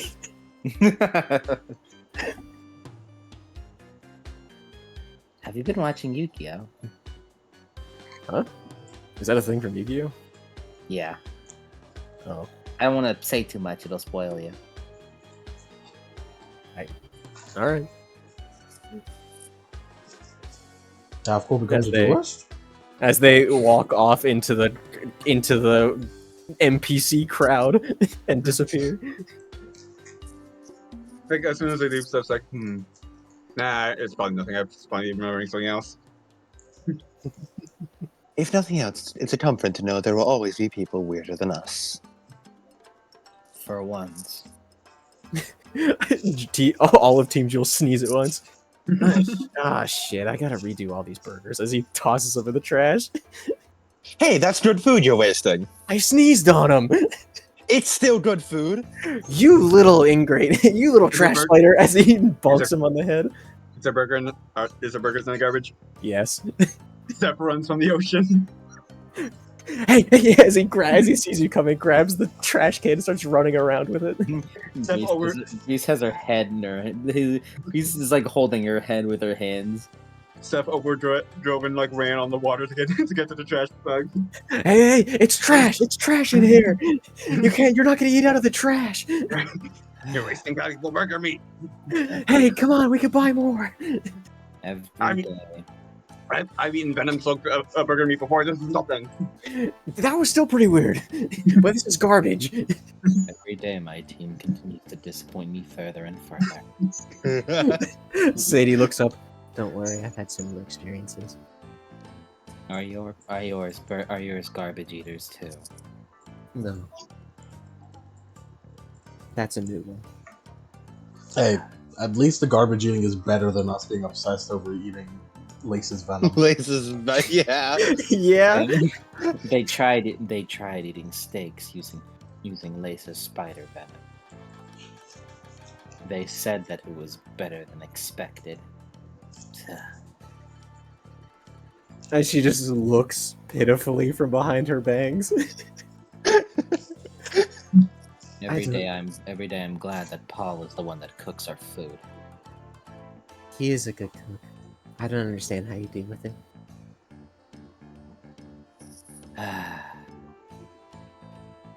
It is an heiress's biggest priority to learn how to deal with peculiar certain people. Steph, what the fuck does that mean? Why did you post the kissing Yakuza meme? Why did you post it? What are you going to do to me? What are you going to do to me? I mean, I know it's Valentine's Day, but I don't have those kind of feelings for Steph, you. what the fuck? What are you Steph, doing? Steph, what the fuck? What's going on? What's going on here, Steph? Steph, what are you doing? What the fuck did he mean by this? What did Yank mean by this? What is Don't worry about it. What the fuck?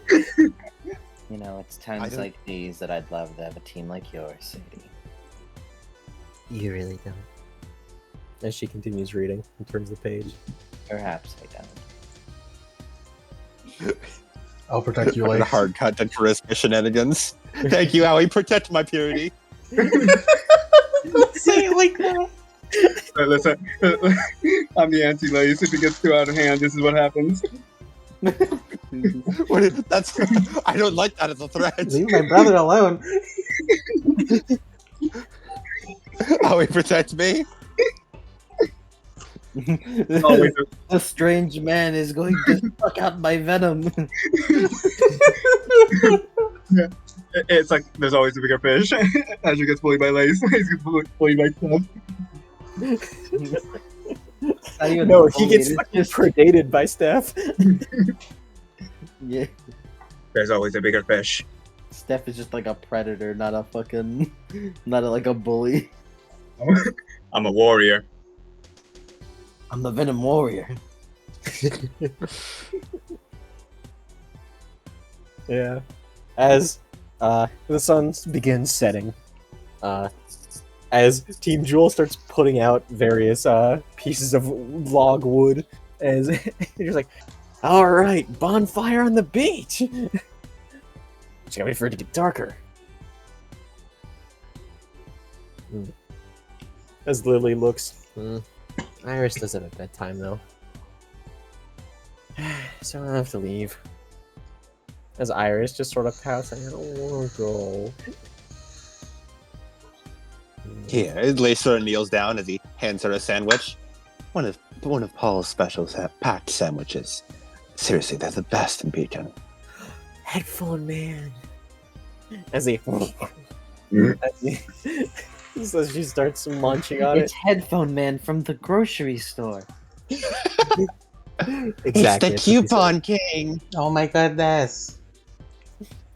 As she begins munching on it, as Lily's like, thanks. Yeah, she. I wish I didn't have to go home too, but I'll see you guys. As she waves and then leaves. Have a good night, you two. Iris waves with a big hand. Wait, Lace waves back. Also, all throughout the day, every so often, Lace seems to be checking his scroll, giggling to himself, and then writing something down. Azure, who's been sitting next to Mocha, just sort of looks over. Oh no. He's been doing this periodically throughout the whole day. Nice. What have you been doing? That's a surprise. a surprise. As he Mhm. looks genuinely unnerved. As he looks at Azure, looks him up and down, smiles, writes down another sentence. His face fully contorts into one of just resignation. What do you mean by this? As he just looks back and keeps talking to Mocha. What is this? Ah, that makes sense. Ah, I see.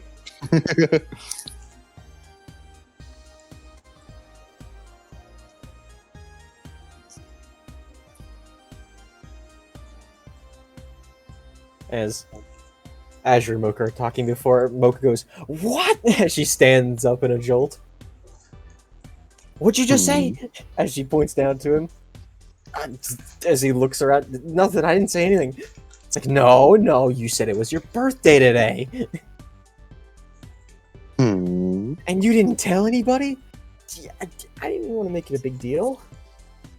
He sits there. As Mocha strides over to Lace.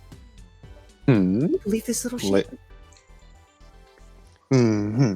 Lace sort of takes. Yeah, he was like drinking like a soda or something from a straw. He nods. Now we're gonna have to scramble to find him a present last minute. You don't have to give me anything. That's why I didn't say anything. Azure, clearly you have been hanging out with us enough. You seem to have forgotten the way we are. Any ideas, Mocha? You know, he's one of those hard to shop for people. You know, they already got everything they want because they just buy it. That means we just need to get creative. Give him an experience rather than a gift. An experience? What are you supposed to do? You truly are becoming a Starion. Yeah. As if I've he been wasn't trying always. not to. Just me seeing the Starion let me realize, oh, this has Lace energy. Starion is I your bet it window. Yeah. Oh my god, Lace is gonna get it. Lace's actor is gonna get a reward. Thank you. That's the I think Just you like make a tap. bear joke. Please, I don't want to fuck a Nursa, please. Hey, man, Sill's right there. Only bear we know. True. I'll have to put these charm dots to use somehow. Good luck. Good luck. Good luck. She seems very charisma resistant. I feel like she'd fall asleep mid-sentence on anything I would try to say to her. As Lace sort of like tilts his head, tapping his chin. I'm Wow. serious. You guys don't have to give me anything. As he stands up and has his hands out, like, "Come on, guys, you don't have to." He sort of like twists his straw before flicking it over and it landing smack dab in the middle of Azure's head. Oh shit, we're getting you something special. As Team Jewel is like, "All right, Orn, you keep cooking those burgers. Me and Jim and me, Jim, and you," as he points over to Ambrose, "we'll go get a cake." I don't need a cake. Have you ever had a cake? No. As they all grin, but you can't stop this. Lace, call your guy. Oh, I think well, they're already going out to get a cake. I think they'll enjoy the trip. As Warren puts a bandana over his head and ties it, as he picks up a second spatula. 2 spatula style. As he starts flipping burgers at twice the speed. They're already so proud. Which reminds me. Lace looks up. It's getting pretty late, isn't it? Say, since we'll probably be here till nighttime. He looks over, like sort of like leaning back down on like the tower, sort of looking like upside down essentially over at Allie. Say, Owie, what do you say we try see if you can get some fireworks going? I imagine those key blasts could do some good performance. There you go. That's the spirit. You should have seen Owie. it proper nighttime now. Owie, did you order a DoorDash? What does that sound?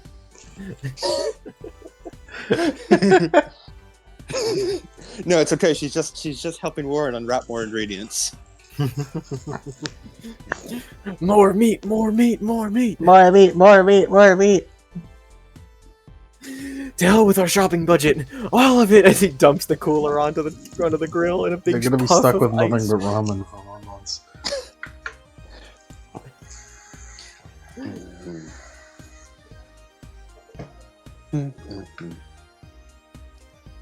As Say, she's just sitting Logan. down like... You certainly know him the best.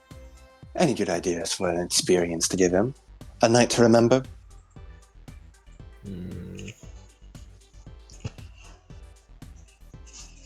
She ponders. I don't know. Anything I want to give him, it's not exactly like I can poof out of thin air. Then I have an idea. This will be the best gift you could ever receive. As he sort of like pulls Mocha into a little huddle and whisper. As he whispers to her.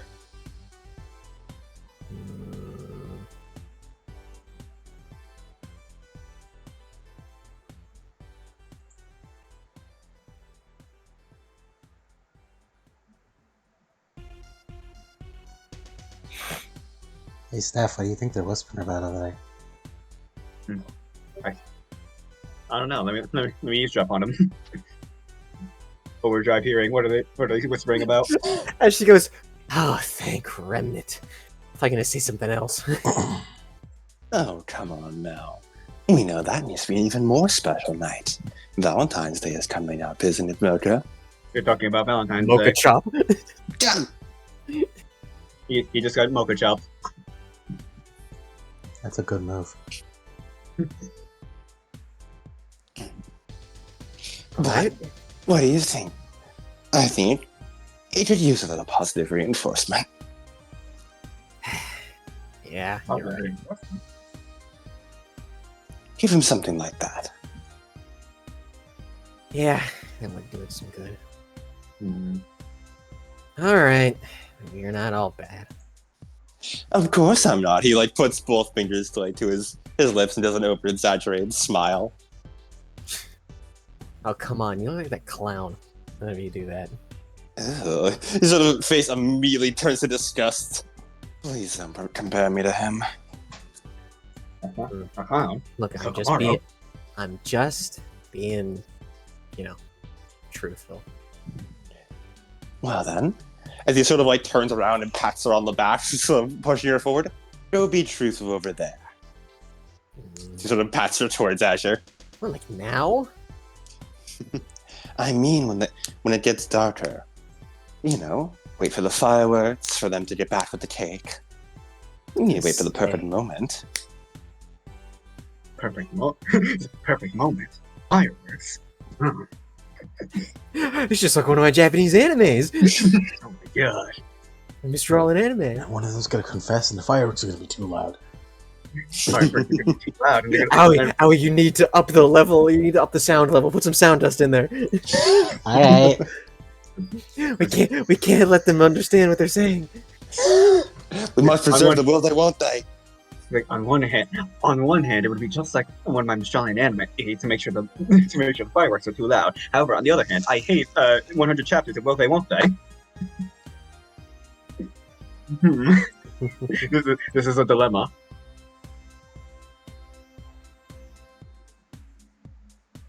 Where would the fireworks be launched from? Yeah, I don't know. That's up to. Damn. That's up to. They'll be launched directly from Owie. Yeah, from Owie. Where they're from, answer Owie. I'm gonna need sound. We're gonna need to use sound dust to dampen the noise.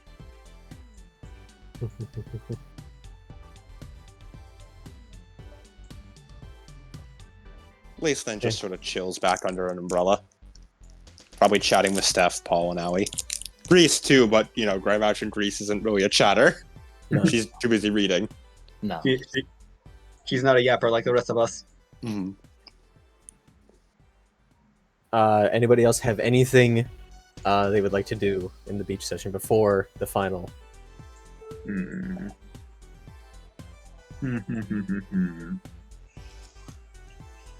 Lace has Allie take photos of them with the giant sandcastle they made. Is anyone else like doing anything interesting? They have sand suits and sand monocles. One second. And a bunch of Yeah. sand money. Paul and Cindy are hanging out. And we made a sand grease. Sand grease! Sand grease. Sand grease on the sand throne in the sand palace.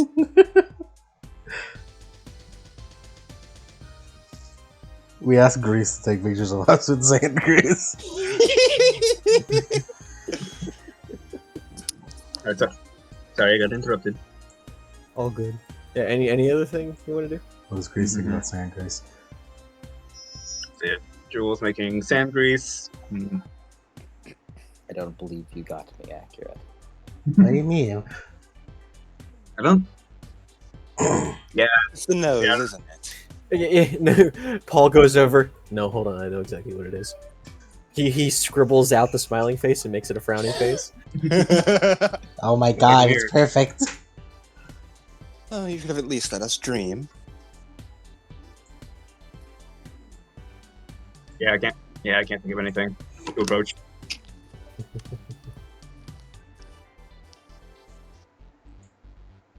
Anybody else? Grease, you got anything to do? No, No. Okay. besides just miscellaneous communication with Sadie. Anything in particular you want to say? No, No semblance talk or anything? no, not right now. We're chilling. Yeah. Grease doesn't As quite understand the gig on this heat, though. on the heat. Yes. What's so good about it being hot? As Lace is also kind of dying by this point. He keeps going back to the water with the shallow waters to try and cool off. This is normal for Allie. there is a ton of what's it called? Like just water bottles in a cooler or just soda, Gatorades, whatever.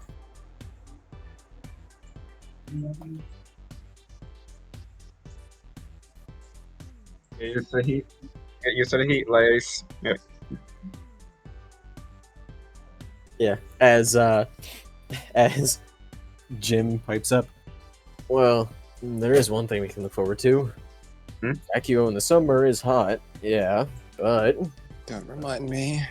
the Vital Festival is held in the Amity Arena, right? That thing is air conditioned, so you don't have to worry. Everyone keeps talking about the Vital Festival. What is that? Have you not been paying attention in class, are we? No. Come No, on now. Okay. Let me simplify this. It's a tournament arc. Oh my goodness. There you go. Yeah, all the huntsmen, regardless of grade, and from all the 4 great kingdoms, it's all yeah. As Cobalt trails off as he's flipping a coin.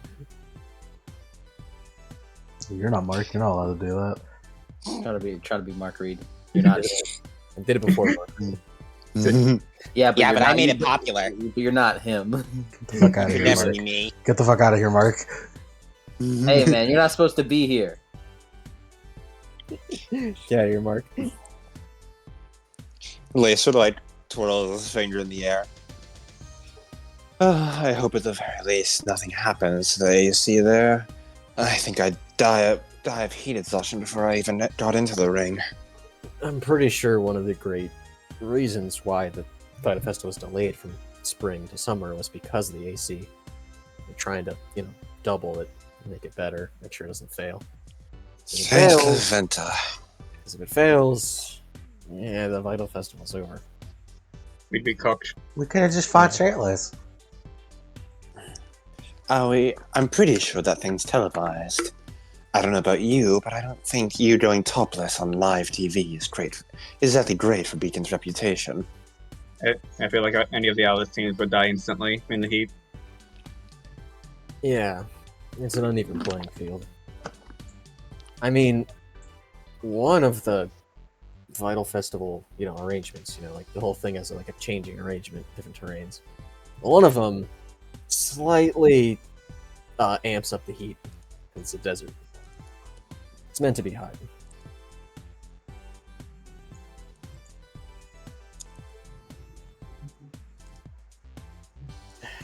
But there's one question I've been trying to ask as Ambrose looks over to Team ARGYLE. You guys have 5 members. 6 if you count Peter. Well, he's not going to be, able to be used during the fight.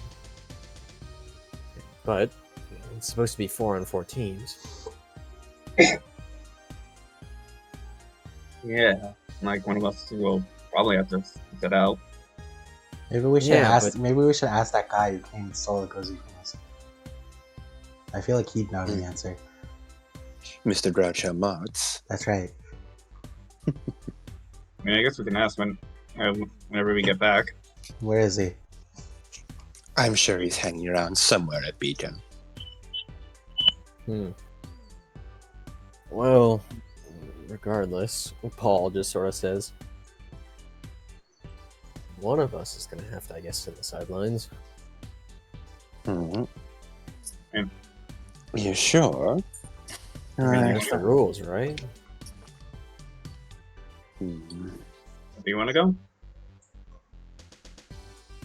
I guess if it comes down to it, I can sit out.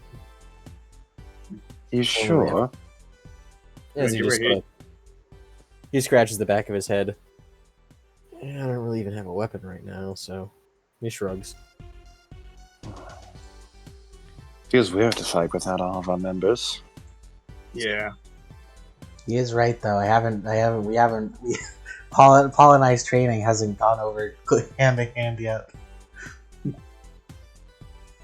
As Paul just grimaces. Ollie, I'm not sure ambushing Paul and throwing him through windows counts as training. That's what my I dad think did. you're trying. Oh, you are an outlier. Enough. Outlier and shouldn't be counted. My mom hated it. We had to replace the window all the time.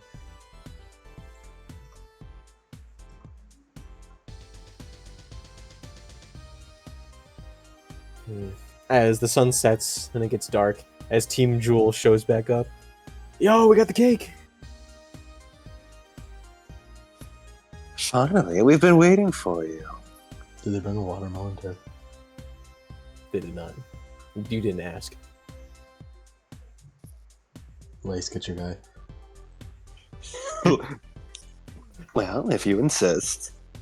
Lace calls up Brick. He wants a watermelon. Whole watermelon?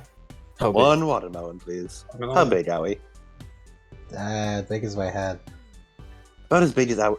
Hold up. Horns included? Yeah. About as big as Owie's head. Horns included. Got it, boss. As 5 minutes go by, as you hear as good, like though. a football linebacker, he's holding it like a football as he runs in, I thought I was As gonna he- get Fultoned in. as he holds up the watermelon. He needed a watermelon. Thanks for the work, Brick. Got it, boss.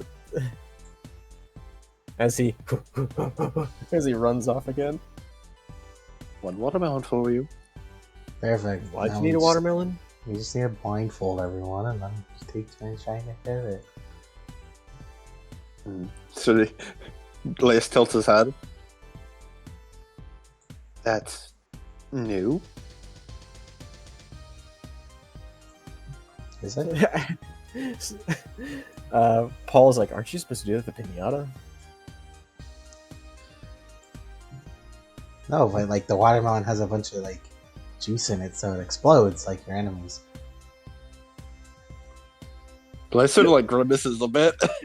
Like Azure looks over, just looks over to Lace like, is she really that scary behind closed doors? Lace nods. This is usual Owie behavior. As he looks, man, you two are just alike then. Lace puts his hands in his teeth. Oh, thank you for the compliment. That's why he needs to be the size of my head. Hmm. What, for training practice? For accurate head size, yeah. Mm-hmm. But Owie, Grim have bigger heads. I was talking about Grim. Owie, we aren't going to be bashing people's heads. We're going for Grim. What about Killian? Well, I'm pretty sure with Killian we tend to aim center mass. His head's too flighty. Plus he has a bigger head with all that hat. Oh, he just holds watermelon horizontally. There you go. Anyways, we could do the cake first. It's like no. Jasper, because no, you gotta do cake last. It's the end stone. It's the capstone, you know. Plus, I am curious to see how this will go. Lace holds a hand out. Web covers Owie's eyes. Oh god, my eyes! Here's your blindfold. Why do you have to do it Alright, like Abby. this? Spin around 3 times, quickly. Spin. Faster, faster. Spin, spin, spin, spin. All right, here you go. He tries to hand Owie, like, I imagine Owie didn't bring Thousand Beasts. I don't know, No. I feel like she brings it everywhere. Maybe. He hands Owie one of the spatulas. This will be more than enough for you. It might break. Hey, it's my spatula. Go get him, Owie.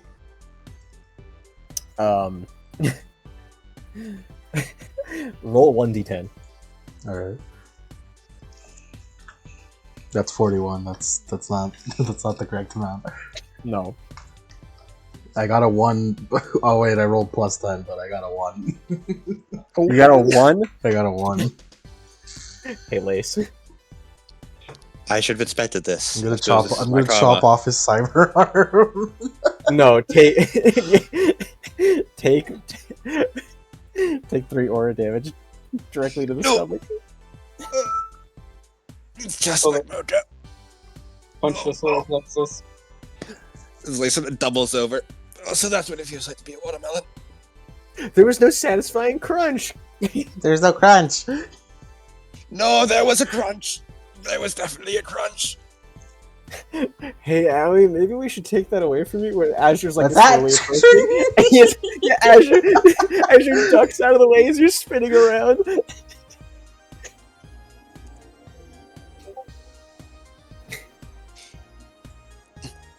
Be careful. She's armed and very, very, very dangerous. As everyone tries to disarm Owie because they're trying to tell her to drop it, but she's like, "What?" And she turns. Steph maintains a safe distance away. All right. Someone needs to disarm her. This will be a team effort, everyone. Oh, come on, I don't want to get hurt. It's a raid boss.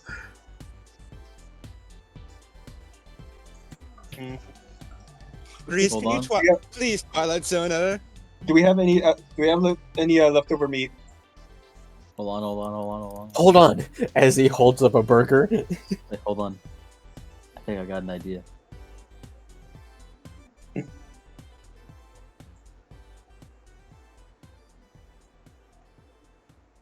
Hold on.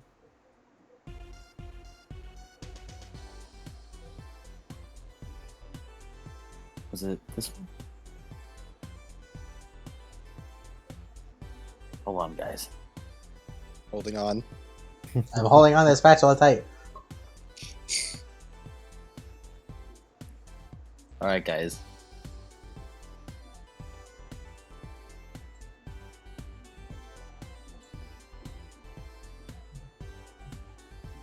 Blind Owie with a spatula, what do we do? It's a boss fight now. I grab a burger. We're straight down the floor. As like a Final Fantasy party, Team Jewel has a bunch of foam like noodles in the shape as they're holding like a Buster sword. Wait, I have an idea. Step overdrives and digs a giant pitfall. Someone lower her. Owie, the watermelon's over this way! Really? Okay. Walk. Alright, she's on her way. Like a fucking Looney Tunes character, Owie still continues walking over like Yeah, nothing. because she doesn't see it, so she just walks Yeah. over something. She's caught with the trip! She's caught with the pit! He, like, We need a backup plan! Steph jumps up over the on the pit, laces like a lab coat over it, and then like somebody toss me a burger. As Warren with a spatula just catapults it over to you. Wait, Steph gets like a fire dust crystal to like sizzle it to get the smell going.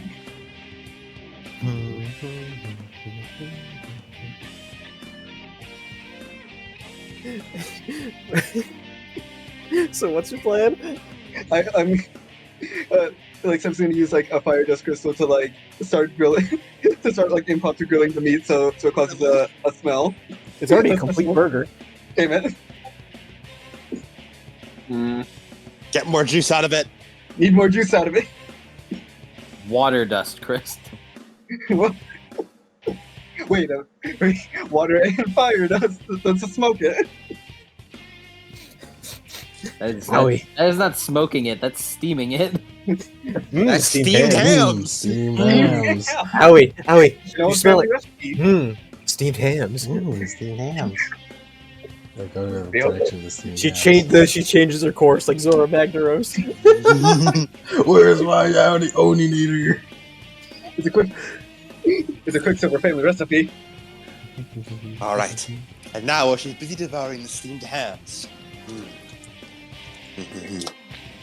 It's like backing away so they won't fall into the pit.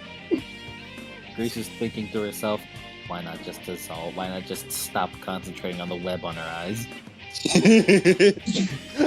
Lace is having too much fun to do that. Mocha goes over, bonk on Lisa's head. You idiot. His concentration lapses. Owie's eyes are closed. Oh no!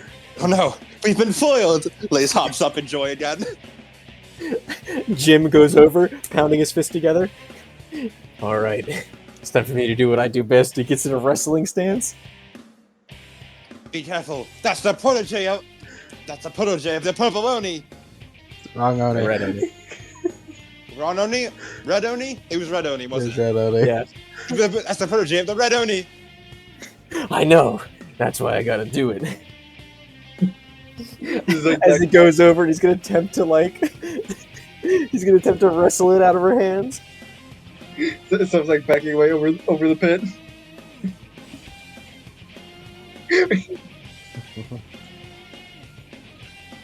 You got this. Give her your all! Steph does like the Assassin's Creed like fall backward into the pit. So now he goes after him. As Jim gets pinned to the ground. Ah, how is she doing this without realizing? The watermelon's fighting back. It's a pretty strong watermelon now, we keep pushing. That's right. The pit is emitting the smell of steamed hams. As Mocha goes over, grabs the watermelon, and tosses it at Owie. Just fucking invents itself on her horn. Time to drop. A triangle! Yes, you smash it in a quick time event. As everyone is rained on with a bunch of watermelon chunks. Yay! You take off you open your eyes. Wow, you did it, Owie! Yay! It was a tough watermelon, but you got it, Owie. I did it. Why is Jim on the floor? He's a weird little guy. Steph is still in the pit. Steph, why are you in a hole? Lace starts kicking sand into the pit. We'll always remember you. He kicks another giant bundle of sand into the pit. Don't leave me in here! The pit explodes. Lace! A pit explodes as he jumps out. Dramatic. Paul looks over. I don't have a pun for you being buried alive. Sorry. Wait. Hey, Lace, let me get my last will and testament. Come closer to the pit. I'm sure it was No, I'm sure good. I'm sure it was a load of problems. Boo. That was a bad one. She flips the book. Steph's gonna wall jump from the pit and then toss. Has Grease and been toss reading the Burger Meat joke book this entire trip? She occasionally goes to it. Steph wants to wall jump out of the pit and then toss the burger meat at Lace's face. Lace is unfortunately completely ready for that, as Steph telegraphed it horribly. You did Dark Souls wind up on it. He eats it. No one will ever know. Lace fucking holds his hands out in front as like web appears and just fucking ricochets off like bungee jump. Did you know? Wait a minute, why don't you just do Hisoka moves? He does. He does. He did. It was one of his first moves in his solo. By God. Maybe you should stop. Maybe you should stop doing Hisoka moves. You don't want that kind of bad energy. It's bad juju. People will think you're weird. Maybe I should start doing rock, paper, scissors. If Lace is gonna be Hisoka, then maybe you shouldn't. It's okay, we're bros.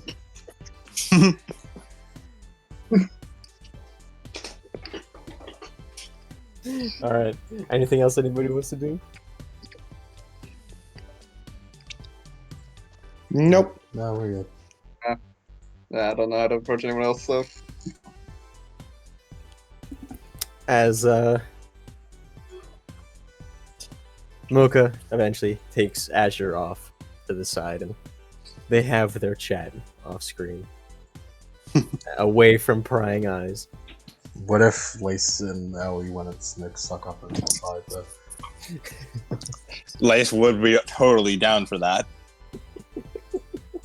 Would you like to? Would you both like to? They're shenanigans. They're a duo of shenanigans. Grace is gonna make sure that they can't leave. Don't you dare ruin the moment. Let them have Let's go sneak off and do the. Oh.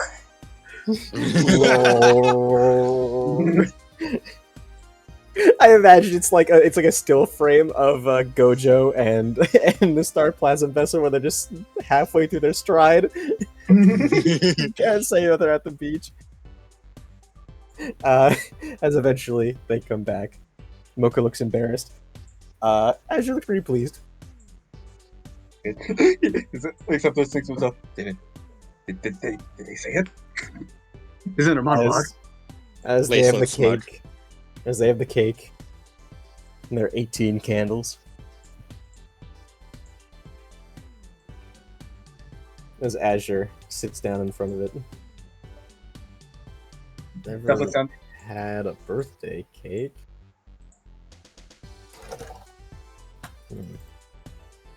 I'm supposed to blow out the candles, right? And make a wish. And then Make we a put your wish? face in it. You put my face in it? I don't think that part's necessary, but I'd certainly like to try it. I mean, some cultures do it. Cobalt looks up. I really want to eat cake tonight, alright? Please. That's true. Please, I want to eat cake. Perhaps you could eat it off of Azure. You'll be.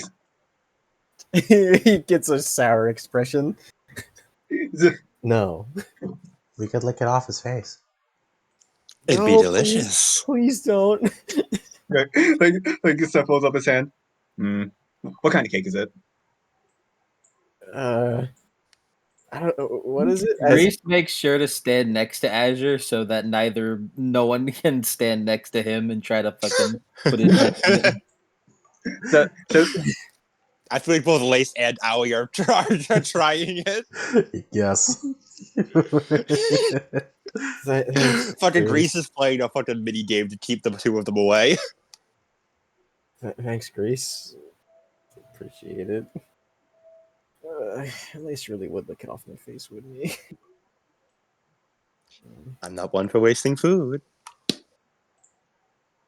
As he closes his eyes for a couple moments, and he blows out all of his candles, as he gives a little smile.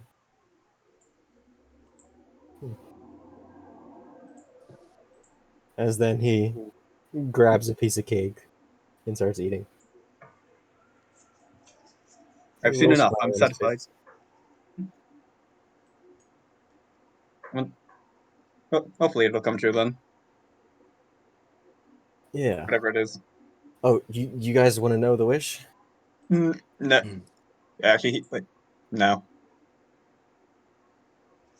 We're still decide. Why not? Well, it's his wish. It's his wish, so really he should be the deciding factor of whether or not he wants to say it. I also heard it's bad luck that if you say your wish, that means it won't come true. That's all. That's also in some cases. Hmm? Learn something new about witches every day. Well, I guess it couldn't hurt to say it, right? I mean, that's just a superstition. You believe in that. Just in case. Sep covers his ears. All right. I say I- go ahead. My wish is that we can all be friends, even after we graduate and do our own thing. And we can all still have moments like these, you know? That's what I want. No matter what happens or how successful we become. Yeah, it's cheesy, I know. As he rubs the back of his head. Aoi and Lace are crying. Yeah. As we'll pan out on this night. As the night ends on Ash's birthday. But I do have one other thing before we end this current scene. As the camera pans down to someone holding what appears to be like a sticky bun, like one of those store like 7-Eleven sticky buns, with a really weathered candle in it, as it's sitting on top of a grave labeled Azure Cardinal, and singing Happy Birthday is future Mocha, an eye patch over her eye, as she's surrounded by the graves of Team Argyle, Team Arsenic, and Team Jewel. As she sobs in front of the grave, and the candle goes out, as she hurriedly eats the honey bun, sticky bun, whatever, and continues to sit, singing Happy Birthday.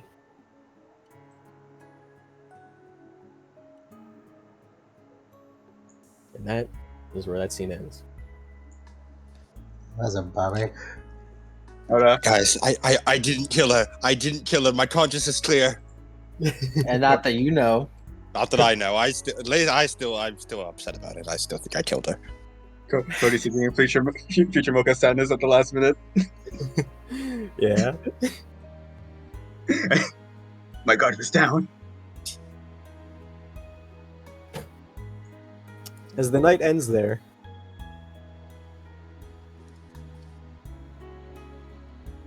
and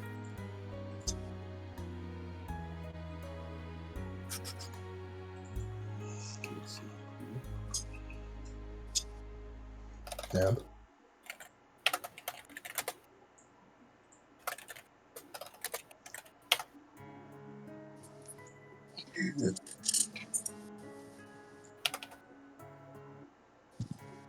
shit. Oji Fushiguro. Uji Fushiguro. It's the next day. Woo! Woohoo!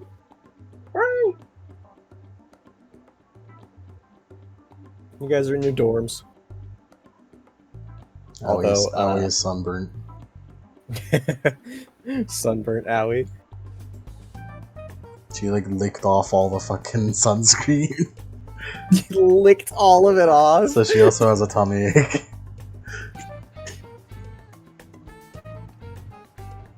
As Lace, Lace does.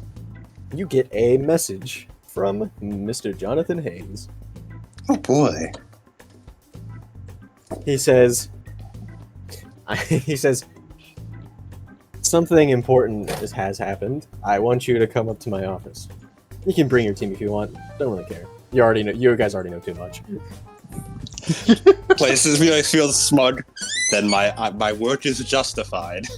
I don't really give a shit anymore. You'll probably figure it out anyways. Or you'll just tell everyone. My work here is perfect. Well, team, as Lace sort of spins his scroll around, I have a meeting with Jonathan Hayes. You all are invited to come. He sort of looks over at Owie, assuming you aren't still dying after all that troublesome stuff. I'm dying.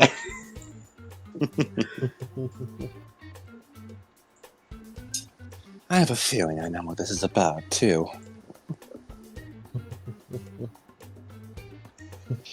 I'll be heading out to Headmaster Hayes' office. Y'all are free to join. The Lace does not say y'all. You all are free to join me if you want. As Lace is gonna get ready, brushes his hair a bit, buttons up his shirt, and puts the glasses on.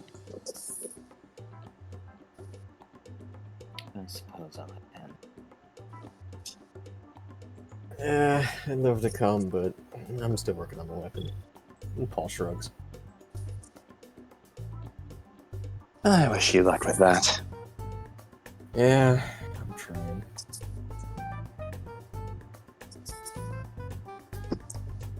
Lace will head on over with whoever comes with. Steph, you're also here. You can come along. I come along. I manifest. Step was in Twilight. Come I on, stand. Come on, Owie. You can come too. Like All goes off. it's like the moment Lace exits the room, Steph spawns in. He's like an fucking NPC in like a Fallout game. You just tell him to wait outside. You come back out. Here, Steph, carry this. I'm sworn to carry your burdens. As you all head up to Headmaster Hayes' office, you guys get in the elevator. You ride it all the way up. You open the door, and sitting inside is a record playing Jonathan Hayes music. His own records that he made.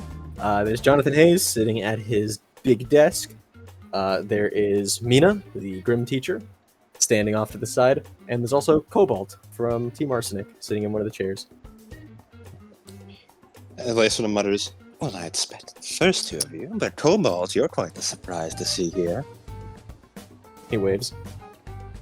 Good to As- see you. Mina pipes up. Oh, yeah. See, you are actually the second best student in my class. Lace puts a hand of mock surprise over his mouth. You mean to tell me I have competition? I'm not competing. You're right, because I'm going to be blowing you out of the water. So who's first? It's Grease, right? I don't know how you're supposed to beat a perfect score, but he shrugs. With a little ingenuity. If you're thinking about extra credit, she shakes her head. He's already got you beat. God, better luck. I guess I'll have better luck next year. I hear Finn. Yes, he's here. But he's still in camp. It's Peter. Shut the fuck up, Mike. It's Peter, yeah, it's Peter. So, Cobalt, can't admit, were you looking into this too? Oh, yeah, she gave me the notes too. Truly. Nice. Did you go looking for them? No, she gave it to me. Really now, and I had to go on quite the juice chase for them. Yeah, because he's the top student. Oh, so they're being given out like candy then? He sort of says smugly as he sits down in one of the chairs, pulling out his No, because scroll. he's just the other person who saw the giant syndrome. Fair enough. Which I believe did is have your some fault, questions about it. As Hayes looks up, you got questions about it? No, not the Grim. I mean, he sort of shakes his scroll back and forth. The notes? Oh, right. Do they know? As he gestures to everybody else. Sorry, I don't have to keep them up to date on my extracurriculars. You need to stop keeping your hands on everything in this damn country. He sort of like covers his mouth with his scroll as he's laughing as though it were like a paper fan. Oh, believe me, I keep as much things out of his reach as possible. There's a lot he still don't know.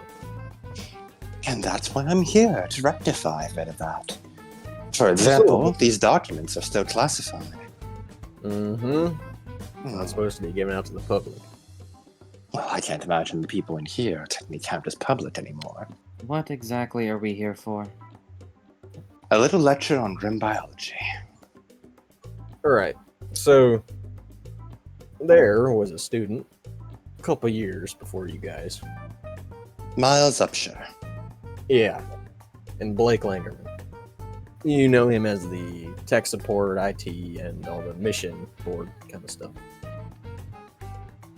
They were half siblings. And a while ago, years ago, they went out on a mission.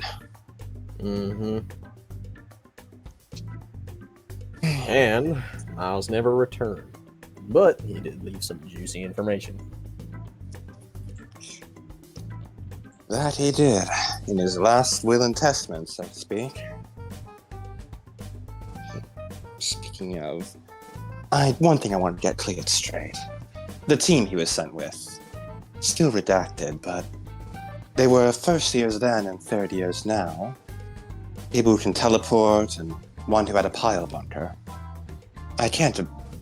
My gut says no, but I have to ask. Was it Team Charisma? He grimaces for a second. We should redact those a little bit better. But Seems I was right on the money then. no. No? You'll see. Regardless, I call you all up here. One, to talk about it. But two, to give you all the rest of it. The rest of the class. Rare for information to be given so freely given out to me. Usually I have to go looking for it. I normally wouldn't do this in any scenario. We can change the music by the way. I would normally Probably something more somber. I normally wouldn't do this. However, But you know I'd go looking for it anyway. no. Actually, nobody but us has access to the full document. Us, me, Blake, Mina, and Kazutoshi Crimson. The headmaster of the Mistral Academy. And what is he doing with it? As far as I can tell, this was a Veil Run operation. It was, but he's one of my confidants, you could say. And an incident happened out in Mistral a little bit ago, last winter. A Banshee Grim was sighted and eliminated. I It showed suppose a lot it's of. too much to ask about a report on that event as well. I'll give you the long and short. Basically, they show up, deal with some disappearances likely attributed to Grim in the area, and find an old abandoned building. Old ski resort, I believe. And go in.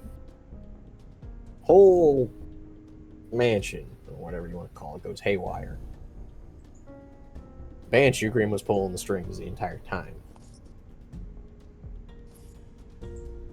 It was able, like a Geist, to fuse with the building, but it was able to have precise control over something that complex. And he sort of grimaces a bit of a gruesome detail. Seem to be obsessed with a corpse. In a mutilation kind of way, or a reverence kind of way? Yeah, reverence. Which means that's 2 out of 2 times. Banshee Grim are surely... That's 2 out of 2 times Banshee Grim have been infatuated with humanity. Exactly. Sorry. I realize we probably should give the others a proper explanation of what happened to Miles. Yeah, I'm Terribly confused. nice. Look, Lay let me sort of finish spins this around. before. Let me finish this, alright? Alright, go ahead. It even managed to fuse with dust crystals. Something Geist can't do. Too volatile. Yes. So, they dispatched it. Mina nor anybody else there was actually able to capture the damn thing, and I doubt we could even find the means to. No one can capture a Geist Grim. It just passes right through or takes over the object and then escapes the other side. Suppose you can explain the rest.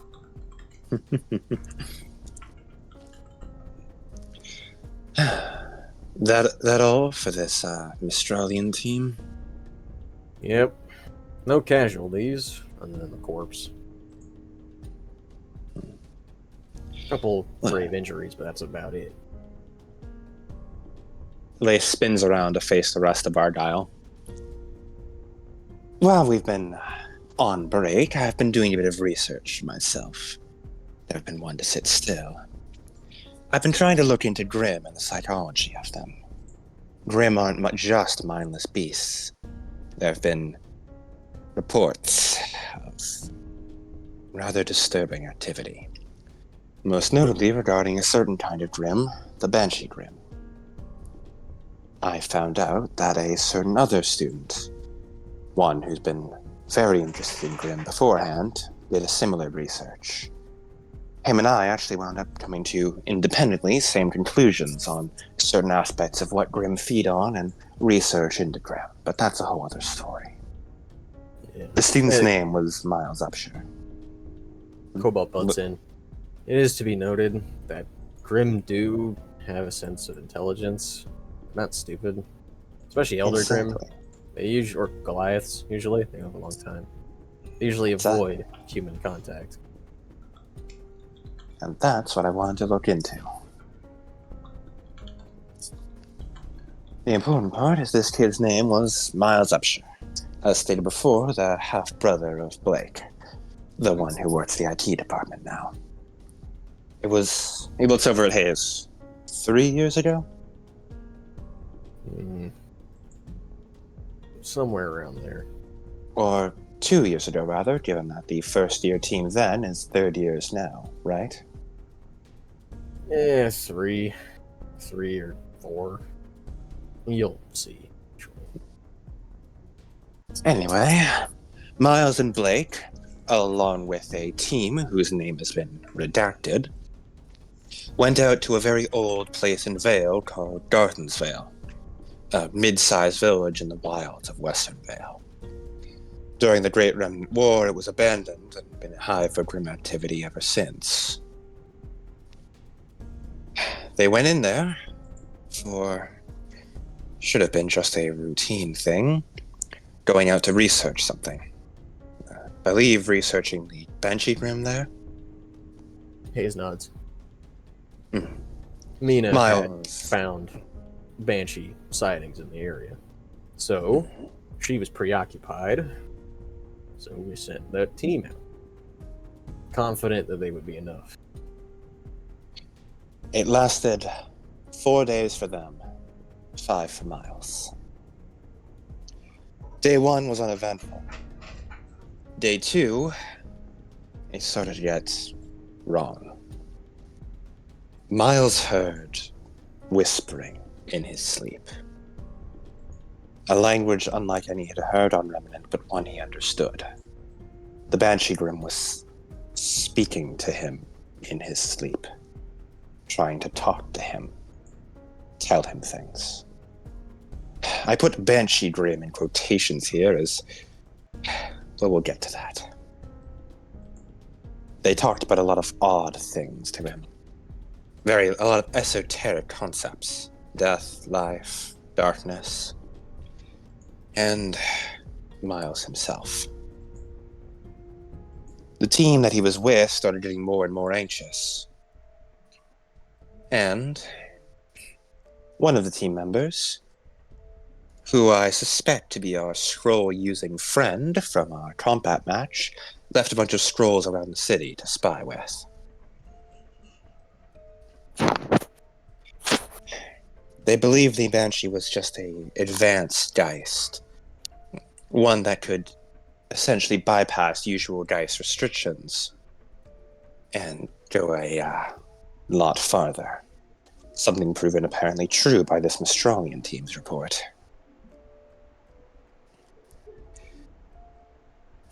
And on night 3, the whispers got worse. Apparently the Banshee started talking about the gods of Remnant. It mentioned sun, moon, old man, angel, snail, and trickster. I've been trying to line these up to gods we know of. He sort of gestures over at Greece. I'm sure you're familiar with the old man and the angel. Those being the old gods of Atlas. Old Man Winter being the original god, and the angel, the snow angel, being the new thing the Atlesian government put in order to make the populace a bit more happy. Get a bit more stunning girl, sleek figure, make people more excited rather than Old Man Winter. The trickster, of course, being the faunus god. The sun, the moon, and the snail is what I'm having trouble placing. The sun, I'm guessing to be Leventa, based on her imagery. And the moon, I'm guessing to be the Grim god in Leventa's text. The one who created the Grim, and Leventa gave humans dust in response. The snail? Well, that one I'm lost on. I'm not exactly an expert on the religions of our world.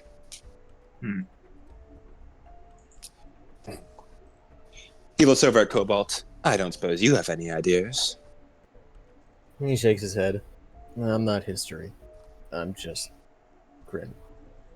I've been meaning to ask Miss Veery about it, but I haven't really got the time. After that, it started talking about the 7 deadly sins. Sloth, envy, gluttony, wrath, pride, greed, lust. Of course, referring to the sin class Grim. Most concerningly, it began talking about a new lust. Thoughts of reincarnation. The same Grim being reborn again. Or perhaps a different Grim under the same title.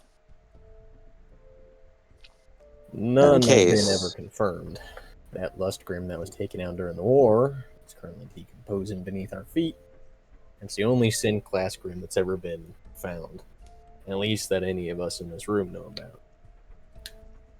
Miles hypothesized that sin class Grim, and he believes there are multiple, undergo some kind of reincarnation. Making new bodies after one dies. So, when the last Grim fully decomposes, another one will just be born somewhere else? Lace shrugs. Miles wasn't exactly coherent about his theories.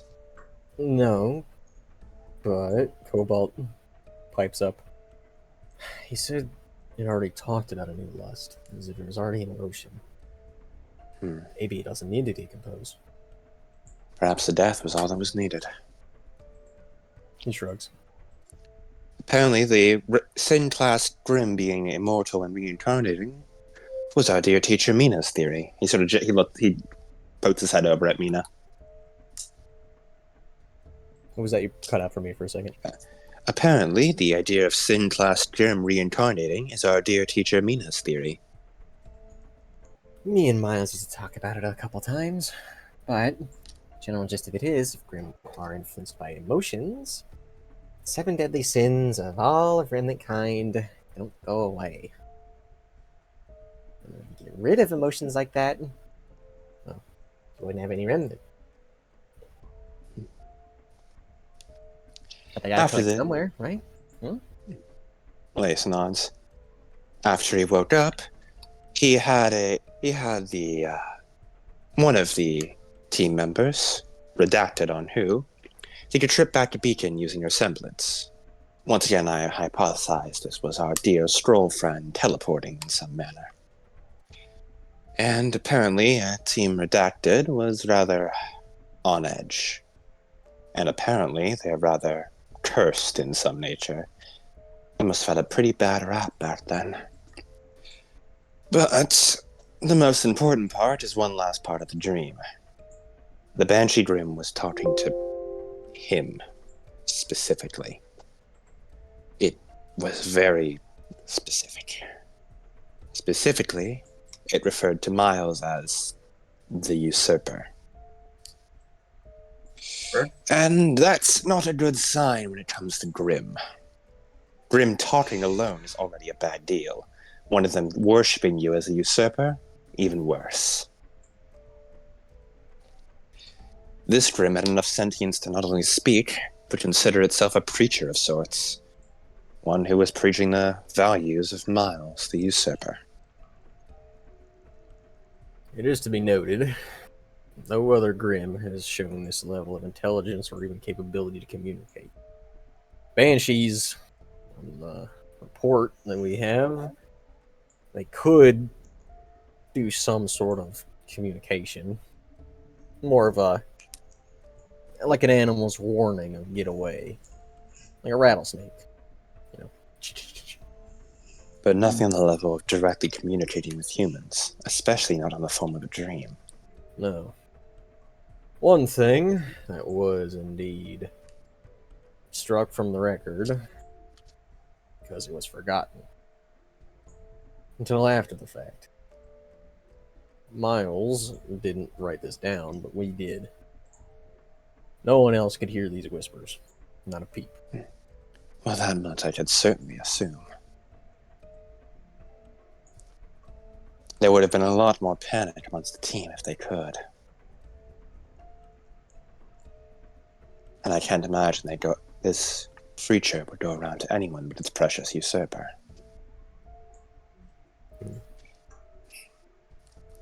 After this, the rest of the team Redacted broke down, believing they were cursed and that they had failed another mission. To be honest, that part I'm still not sure on. A whole bunch of that is stricken from the record. Can barely make out most of it without it being blacked out. But one important thing happened. Blake met with an unknown Grim and went missing. This stirred everyone into a panic. The next day, they went looking for Blake. They tried their best. It was a mess from what I read.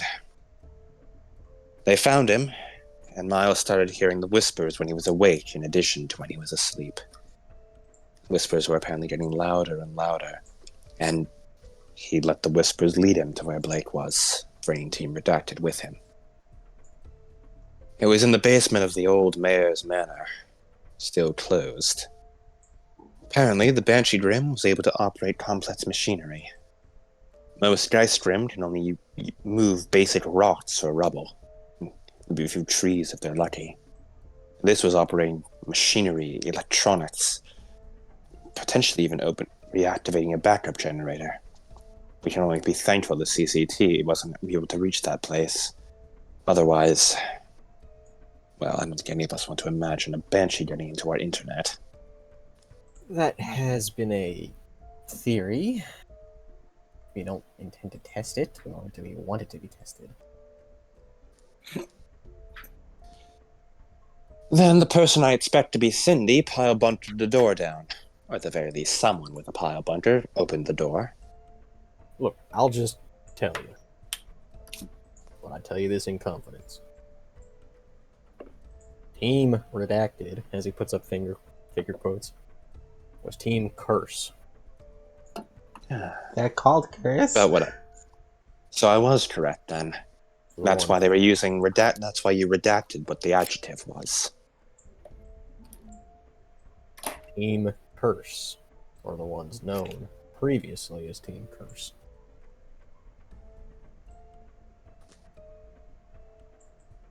What Team Curse happened to continues, them?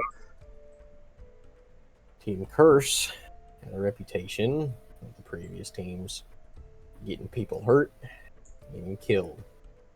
Bad luck followed them everywhere.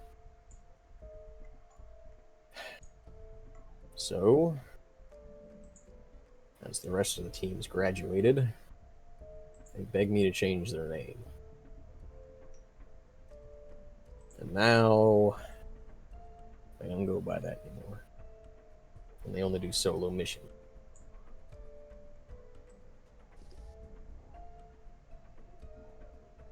So that's. And that new team is Team Charisma, He nods. and that's why they're never together. They're all separate. Not quite. They do take missions together, but never with anybody else. Sometimes they do solo missions, strong enough for it, but they don't like it. So my theory was correct then. If I see any of those girls in here crying, I'll whoop your ass. Alright? Headmaster, you knew I already had my suspicions. If I was planning on breaking anyone's hearts, I would have asked Blake about it or asked any of them. You know I talked to Cindy enough. But I didn't, did I? Yeah, no reason to stick a knife in the wound. Just making sure. Sorry, I'm just It's alright. those old wounds. I understand. That's why I only ever talked with Mina about this. I didn't want to go around I didn't want to go around throwing salt in old wounds. Where was I? As he sort of looks at his scroll again. Right. An old basement CCT facility. One decommissioned during the Great War. They found Blake, but here's the interesting thing. Blake wasn't dead. He spent at least a night and a morning with a Grim. Bumped around, but it didn't kill him at all. That's not normal Grim behavior. Further showing the Banshee's intelligent. That's the worst part. I honestly don't think so. My guess, it was trying to communicate with him. And yet, Miles was the only receptive one, so Blake had no idea what it was doing. Of course, when I say communicate with him, note that's just a theory on my part. Me trying to extrapolate what I get out of this, he waves his scroll back and forth. Team Curse. If it's alright, I'll just continue calling them Charisma. I don't want to keep attaching that bad name to them. He waves it. Team Charisma fought off the Grim and brought him out, but they couldn't take it down. They weren't strong enough. More like it They was got- crafty. Nods. Banshee got away. Miles got separated from Team Charisma, and Team Charisma left with Blake, leaving Miles trapped down below there. He escaped deeper into the facility, broke his leg, and the whispers were goddamn deafening. He had tried to record as much data as he could. However, after this point, I only got one more sentence before the rest of it was fully redacted. It's not a Banshee. That was recorded one full day after he was left. At least 24 hours alone with a Grim. Everything else surrounding that was all redacted. I couldn't get anything else, as he puts his scroll down on the table. And that's as much as I know about Miles Upshur. As Hayes taps his scroll, as he sends it to everybody in the room. This is the unredacted version. There's a lot of legal speak in it, but you only really have to pay attention to the final bits. I need access, Mr. Headmaster. We need access, Mr. Hayes. Shit. I know it's redacted. I understand.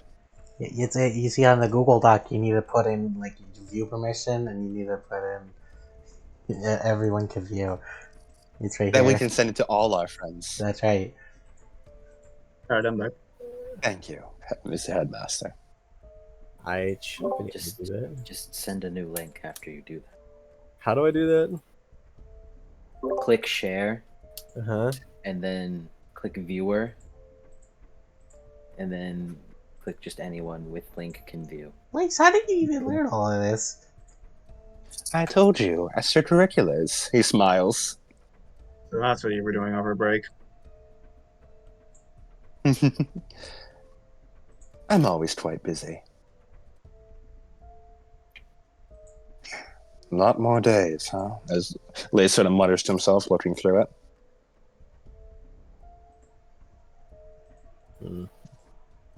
And I got something else for you. For the record, as far as I can tell, Miles's body was never recovered or found. As he puts a picture attached to it. This is what Miles looked like last we knew him. Chases me. He looks Victorian. He's got a big coat on. He looks Bloodborne. What a simple looking guy. And there again. So, the snail was indeed paired with the Stritster, and it talks about the Stritster stealing from the snail. Would that make Leventa the snail, then? The moon definitely referring to the god of Grimm. Yeah, I don't think it would really make sense for Leventa to be the snail when she could also be the sun opposing the moon. Yes, but the definitive legend of the fauna straw is how he stole from Leventa. The two of them are always paired together in religious texts. And Yeah, even the in whole- Miles' previous reports, the snail and the Tritster are paired together. So to clarify, Leventa made humans, and the faunus trickster god just stole a human and Mhm. slapped animal parts to it and called it its own creation. Lamau. Like a Twitter artist fixing something. Exactly. And the And seven Leventa got a Sinbad bit Grimm pissy. seek the moon. Leventa The got a little wall racist. is- The Grimm serve the usurper. Grim usurper rides the wall. Seven suffer the seven. For the record, Cody, I totally called it. I You said did. I smell a wall rider coming. From the moment I started investigating Miles. You did say that. Seven suffer the seven seek the moon. The wall is usurper. Usurper is the wall. The Grim ride the wall. Grim serve the usurper. Usurper rides. Won't be the wall. This is proof that Grimm are trying. At least one Grimm has attempted to communicate with a human. And worse, that this human reciprocated. Poorly. To be honest, I wish I could say Miles is dead. I feel it would be a kinder fate than whatever he's going through. The Banshee in the incident in Mistral, it possessed the corpse, albeit not well. It was like a puppet on a string. Then it's likely the Banshee possessed Miles. What's the next? Riding him. So, As- is there anything left in Gardensville to investigate, or Team Charisma, Hayes, and Mina went out and investigated themselves right after the incident as soon as they got back. They would have found anything. We'd just be combing over old dust. So why are we learning this? More information can never hurt, especially when it comes to hunting Grimm. And another thing.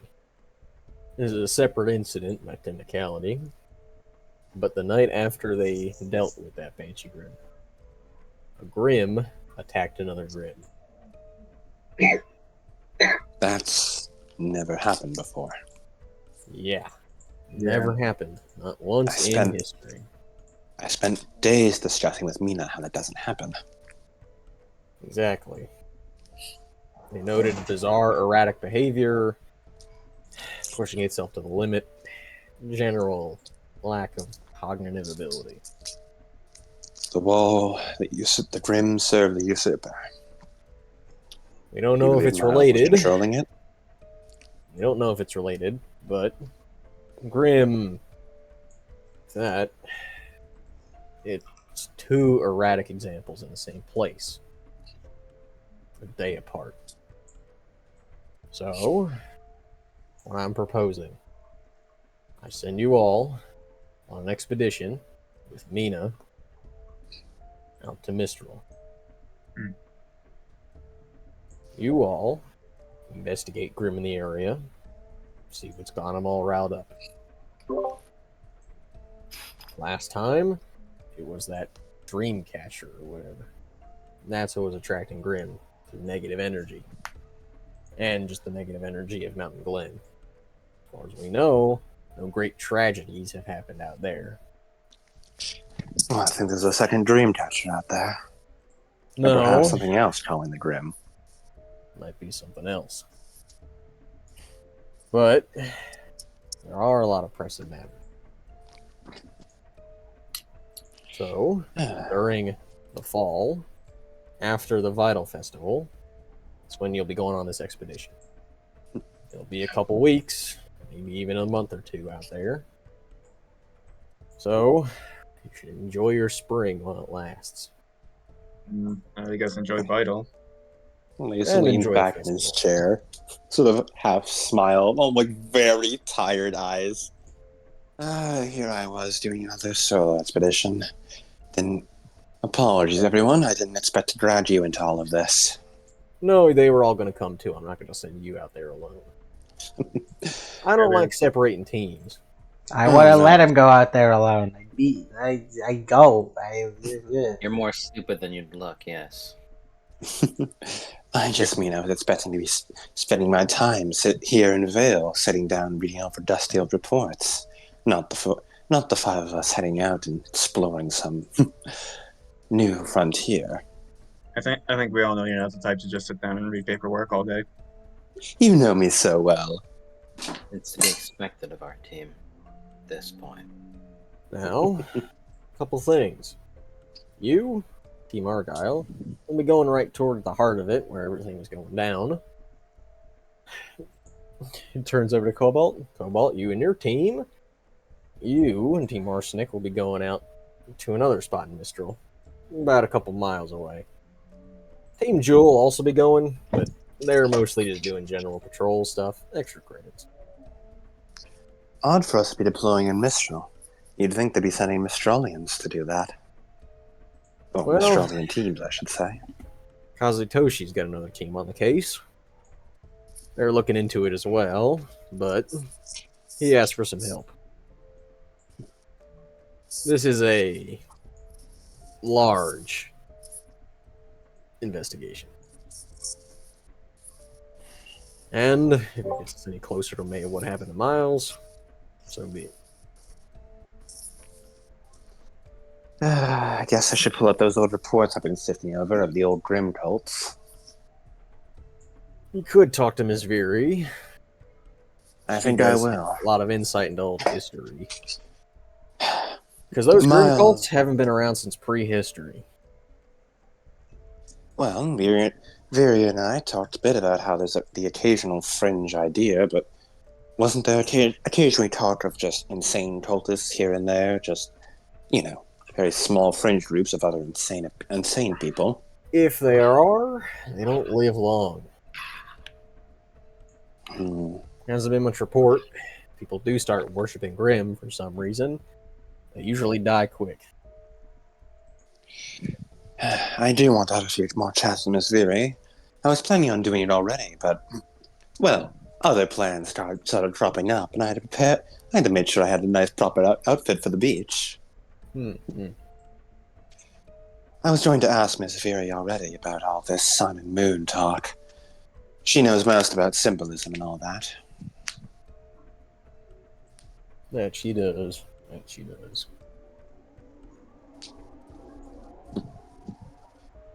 As Lacey like looks over to the rest of the team. Well, I suppose welcome to my wacky expedition into grim research.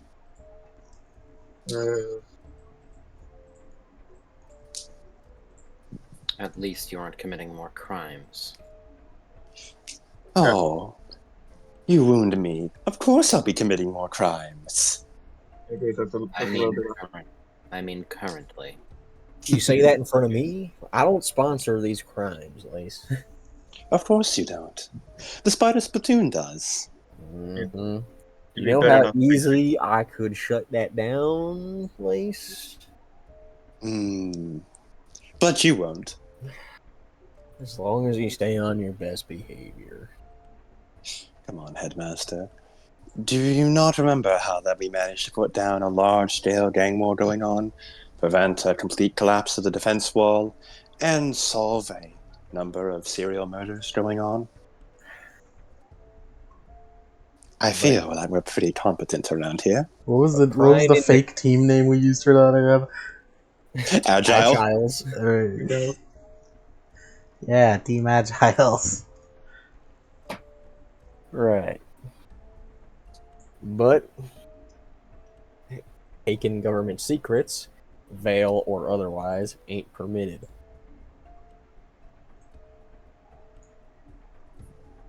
Just a tired smile on Mace's face. You haven't been doing any of that. No, I haven't. As much as I'd love to know what they're hiding. They. I haven't as much as I'd love to. Mm-hmm. Sure.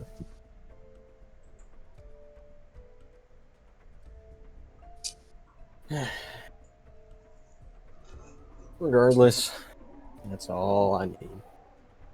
Oh, that's right. I also want to talk to you, Grease. Ooh, special talk with the Headmaster. He reaches into like a desk drawer and pulls out a letter as he hands it to Grease.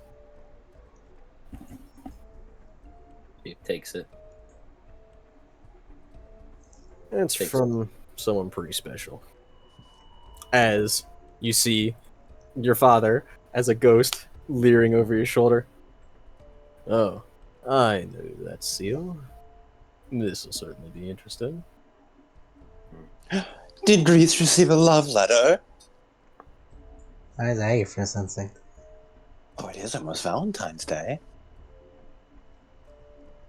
Do you mind? She gestures about to open it. He gestures. That's alright. Everyone As turns you open around. Zip walks out the room. Walks out the room and they're in the elevator? I figure. No, that was Grease going. Do you mind? Is in. Do you mind if I open this here? Yeah. Okay. I thought you wanted privacy, so he was just gonna leave. Aoi covers her eyes. Place doesn't. Aoi covers Covers his Lacey's eyes. Grease That's opens what it it is. up and looks upon it.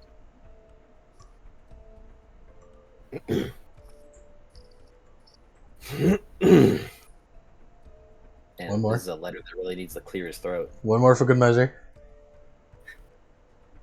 We cordially invite you, Grease Levon, heir to the Levon family, to dinner as I, Mr. Rue, the president of Atlas, and my wife, to have dinner with us in Vale as we take our yearly vacation.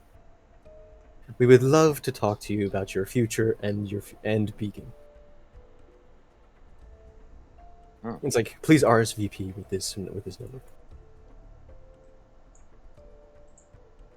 She gives a light smile. Perfect. Finally, something along more my style.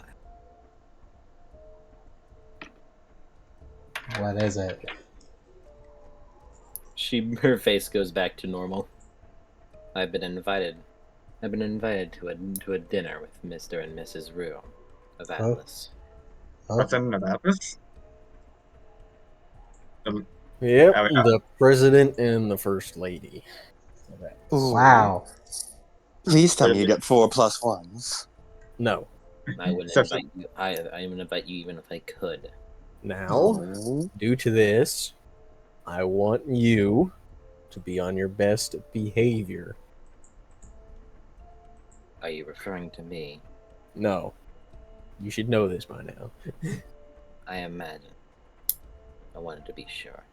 We can't have an international incident on our hands, That'd be especially with us borrowing all those Elysian Knights to help pad out our police force after that incident. Especially considering Vale and Atlas's history. Exactly. It's been tumultuous at best. So, we need this to go over smooth as possible. So you, as he points over to Lace, need to keep your Slugrin? distance. You need to keep your distance, alright? Face, Yes. please do not. If I even catch a whiff of you being there, You'll take my arms again? Face, for the love of Laventa, do not cause another world war. She kind of slightly pouts. Worse. Oh, we need legs this time. Please do not commit another world. Do not start a world war. As you should know, Atlas does rule over Mantle as well as a city-state. After Atlas was founded, Atlas currently runs on a dictatorship. Now, that doesn't mean, everything sucks there. It just half sucks for half people. Dictatorship in the textbook sense means one person is elected and they make all the decisions. No council like we do, or monarchy like Mistral has, or whatever Vacuo does for its elections. The only thing about Atlas that separates it from Mistral is that whenever he dies or steps down, it doesn't go to his kid. Although they don't have any children.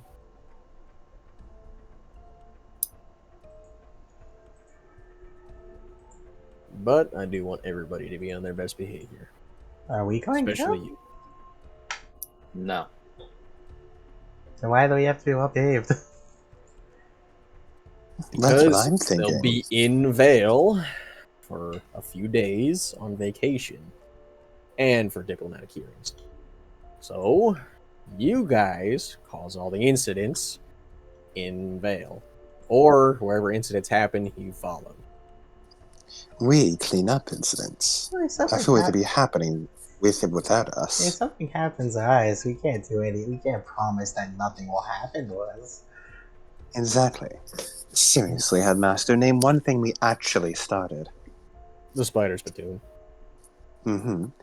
And was that not a result of the three-way gang war that happened before we even arrived in Vale? Perhaps the serial killings that were going on without our knowledge and She completely slaps without our Lace in the interference. back of the head. Stop trying to justify yourself. You are not being involved with this. Never said I was. And I don't really Why do believe you for a smile second. like you do, Lace? Besides, I'll have something to keep you occupied. As he gestures a thumb over to the violin that he has. Yes, yes. Your practicing's getting better, but it can get better than that.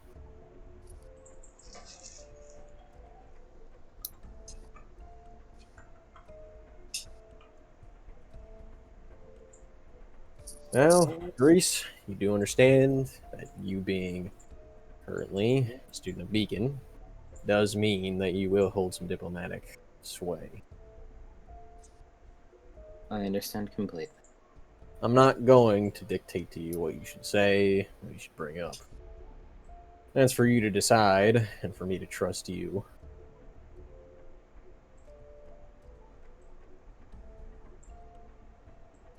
I understand completely.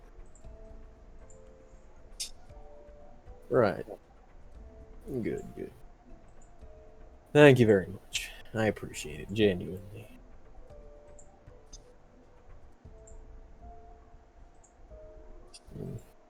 Anything else anybody else wants to discuss? Ellie puts her hand up. Yes, Howie, thank you for raising your hand. And at the Idol Festival, we have 5 people. Right. Forgot about that. So, well, teams must be 4 people. Of course, Peter can't join because he's an outside influence that technically isn't registered on the team. Yeah. He does like a messa. So, you all will have to independently figure out which one of y'all is going to be participating.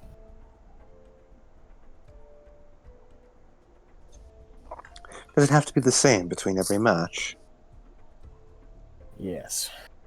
Because normally you have 4 people to a team. I'm the only one who's like this.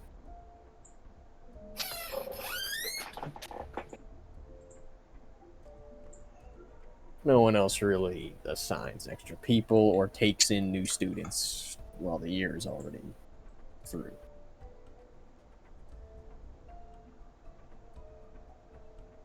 Thank you for being so nice, Headmaster. I really try.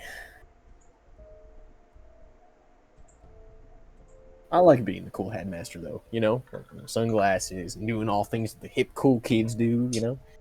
Yeah, you should have been there at the beach. We had hot dogs. I mean, glizzies. Yeah, hot dogs. Oh, I And wish I was there. hamburgers. But you know, sometimes you gotta let kids be cool kids. You know, without any of those pesky adults. Am I right? Right. Yeah, is that like cockeyed grin? It's like, eh.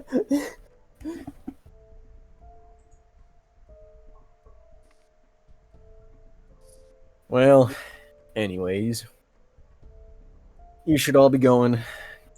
It's gonna be a while until that mission, so no need to prepare yet or anything. You have the Vital Festival to deal with, and then there's, I'll give you some time to cool down. And then, whenever fall comes next year, then you'll start doing them. This felt awfully preemptive. It is. But, a lot of things happen like this, A lot of planning beforehand.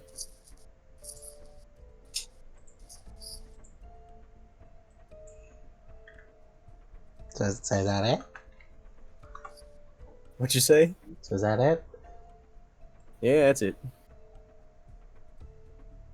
Oh.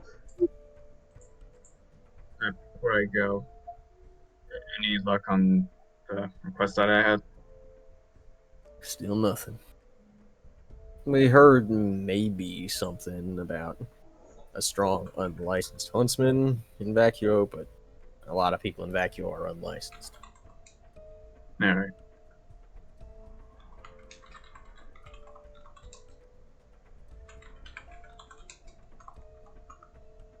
As everybody is dismissed.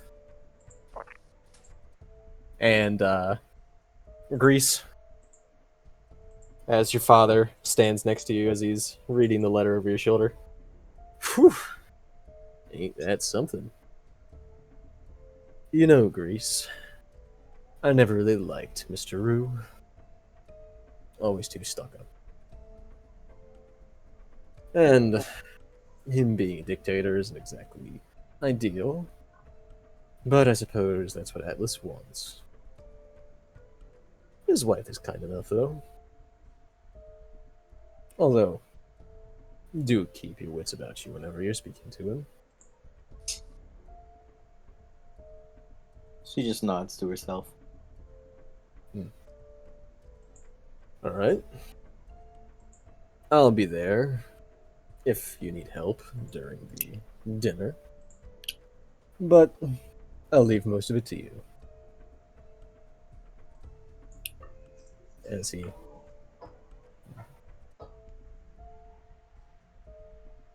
Thanks, Grease. You're doing good.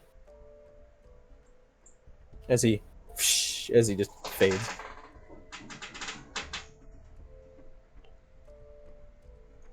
Jeez, what you staring off into space for? No worries.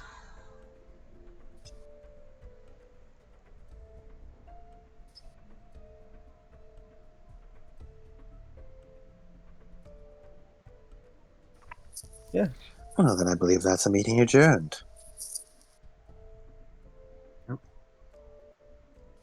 Have a good day, Headmaster. I hope you and your wife enjoy Valentine's Day.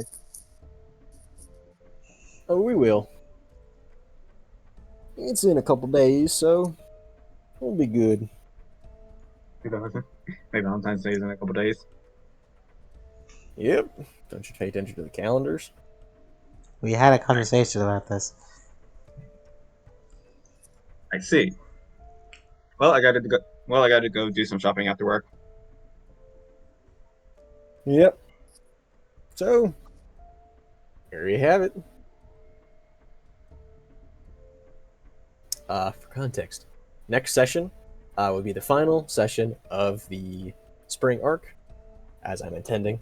There will be the Valentine's segment, and then there's the fucking the president comes to town segment. Mm-hmm. And then if we have time, I'll throw in a battle. Woo! Woo! Huzzah! As you're all dismissed, would anyone like to do anything else? Mm-hmm. Lace just like goes to talk to Miss Fury, but that cannot be off screen. We can do it on screen so everyone absorbs the lore, and then I think that's all I have planned for this session. So we can do that on screen. Mhm. It won't be that long. Anybody else have anything? Stuff was going to help Paul with his weapon.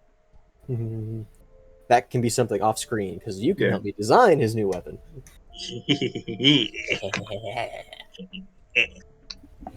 In that case, I'm satisfied.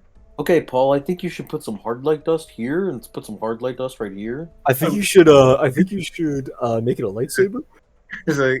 And here we're gonna add some light dust. We're gonna add some protein. We're gonna add some more light dust. And over here we're gonna do something radical. We're gonna add some light dust. Now, while you weren't looking, I added some light dust to the final product. Just one shot of light dust. Glug, glug, glug, glug, glug, glug, glug. And then finally we add some light dust and then melt. All right. Does anyone want to go with Lace to talk to Miss Veery, the Revenant Myth and History teacher? I would, but I'm now interested in my presidential dinner, so I don't care. Fair. I guess I'll go for comic relief, although I do want to train. You can train off screen. Steph will catch up with information off screen because he has nothing to add to the scene in universe. Well, I meant train like key sensing ability that I learned I have. Oh, you can do it off screen too. Oh, okay. I'll go with lightspace for fun. Thank you, Ali. I'll always have one supporter. You're welcome. Thank you. I'm gonna be staring at a corner, like intently trying to key sense. Don't worry. Yeah, as the two of you go into Miss Veery's room, you can also change. I think the music might fit if you're just trying to investigate. Mm-hmm. As Miss Veery is currently drinking a big mug of her sleepy time tea. Hello, Miss Fury. I've come with some extracurricular questions. Oh, hey Lace. What are you looking for? Oh, and ow, I didn't see you there. I'm also here. I wanted to look into asking a bit more about the religion of Remnant. Oh, religion. Cool, cool. What specifically? I've talked about Leventa a little bit, but Yes, but I was hoping to look more into... Well... Does Leventa have any symbolism with snails? snails? No, that's a different god. So there is a god associated with snails.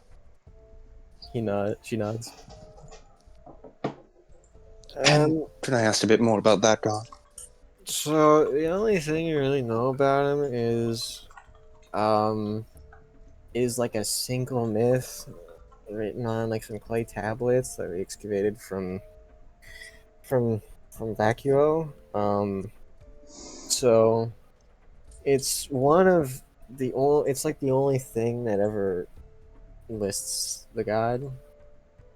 So apparently, the trickster, after he was banished from the heavens or whatever, the trickster, the faunus god,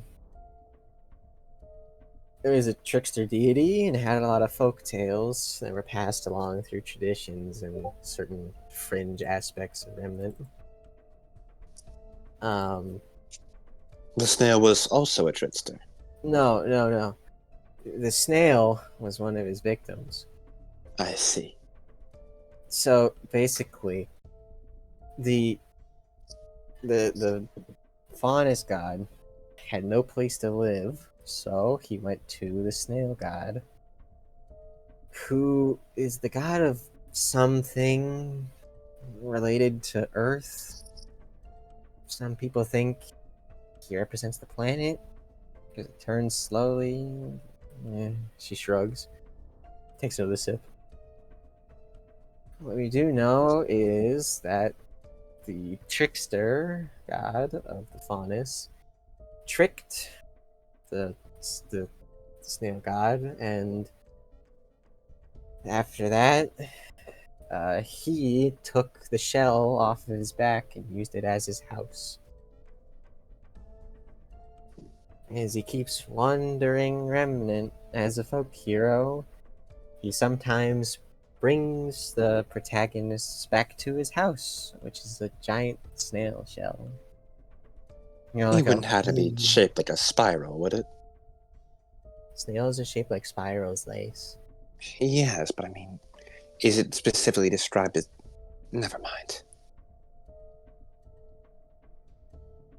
But yeah, and the myth ends with the snail realizing he's been tricked, but he doesn't care. And he forgives him. Because the honest god has so little, and the snail has so much. Well, not anymore. He got his house stolen. Well, he has other things. You should have beaten him up. That's not very nice. It's supposed to be good that he forgave him, but Took his I don't house know. though. I don't know. I guess I'd be upset if someone took my house. Second question. Walls. Are walls mythologically important in these stories? Things are usually written on them in ruins. Fair enough. That's about it. That's all then. Thank you, Miss Siri. This actually did help a lot. Oh, that was it? That's all, yes. Alright. Well, I suppose actually, you mentioned that the faunus god would then walk around as a helpful deity with his snail house, right? Mm-hmm.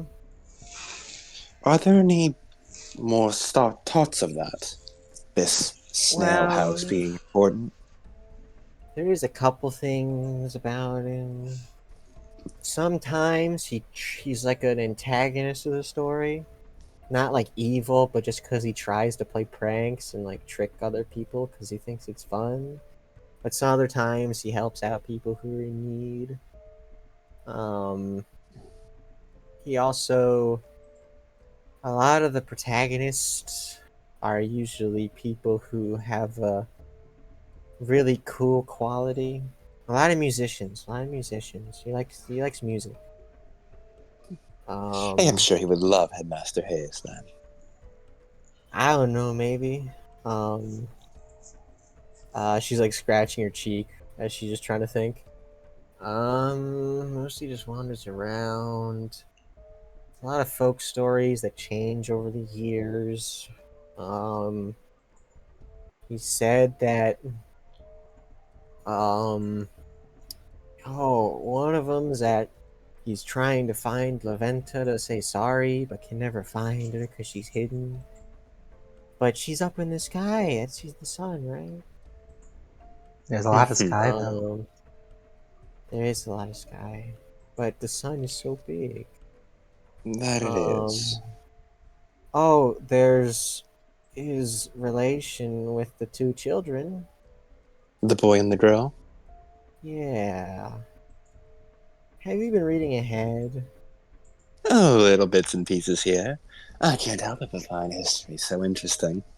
The boy and the girl are dual gods. One has dominion over plants, one over animals. Like normal ones, not like the weird grim ones, but like the normal. Mm-hmm. That's really all they do. Any specific legends about them? Mostly how they're just folk deities. You should have seen some if you ever go to the agricultural district. They got a couple of statues. One of them's like on a horse. One of them is, I think it's a horse. No, I think it's a cow. Some And you said animal. they both control plants? No, no. The girl has plants. Dude has animal. The boy is Right. So they have different statues depending on different places. Like the agricultural district just has some of those statues just around. And, Oh, there's Old Man Winter. He's supposed to. well, I already know about him. I grew up in Yeah, that after all. he's the stingy old guy who controls the winters and the snow and the seasons up in Atlas and Mantle. And Then they got replaced that with new. the Snow Angel. Yeah, well, that's like a I modern remember the thing. tales of the adults from that. Yeah, yeah, but the Snow Angel's like new. She's not like real. Mhm. Not that like the other ones are, but like she's not like a real myth because people made her like 10 years ago. Like no, it was even like 20 years ago. I don't remember. I still remember when the Old Man Winter was being phased out. People were actively Yeah. fighting it. Apparently, some people in Atlas are already talking like some made up myths and stories about her to teach morality or something. I don't really get it. Goodness, I remember those. I was taught enough in school. Yeah, Old Man Winter's cooler because he has like ancient mantle like backing and all that. Speaking of ancient, I never did ask. The myths about how the moon shattered. Moon? Oh yeah, that's like one of the first ones. So there's where all the gods are like in space or something, and then they create Remnant with all their powers. Mm-hmm. And then Leventa makes humans. The Faunus god makes Faunus and then gets banished. Old Man Winter makes the seasons and all that, plants the animals for the kids. And then somewhere, I guess the theoretical god of the moon, if that existed, made And the Grim, one that. Yes, the God of the Grim. and then Leventa and everybody else got mad and then destroyed the moon. And I guess killed the Grim god or something, because they don't appear at all after that.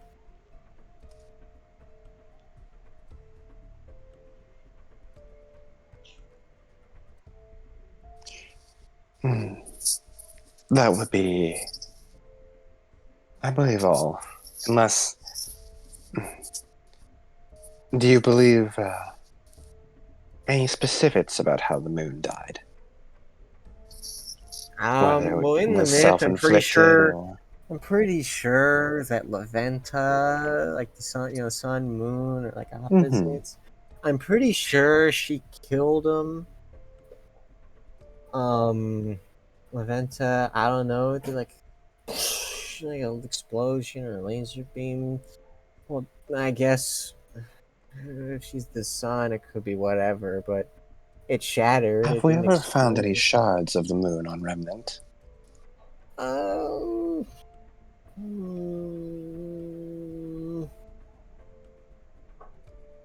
there is an incomplete myth about something like that, where Well, I'd love to hear it. a shard of the moon landed on that big blasted continent, and that's why all the Grim are over there, and nobody can go there without dying. There's so much Grim. Because it's just a piece of the moon. But Mhm. it's really just a big sort of like engraving on a wall, and all the text is all unreadable. Where was this found? In Vacuo. Again. Well, I was just curious after reading ahead your chapters. Thank you, Miss Fury. But some of that stuff isn't in the book. Well, you know me, ear to the ground. Do I? Surely Big legend must have sip? spread of me about the school. No, not really. You're just with that Well, loud ass Zach. As she pushes up her Oh. glasses. so mean to Zaki Poo. He's Zaki trying his best, you know. Trying best to blow himself up. It is what he As does he best. takes another sip. Well, that should be all. Have a good day, Miss Fury. Have a good one. Oh, Owie, when did you get here? Have a good day, Miss Fury. Good night.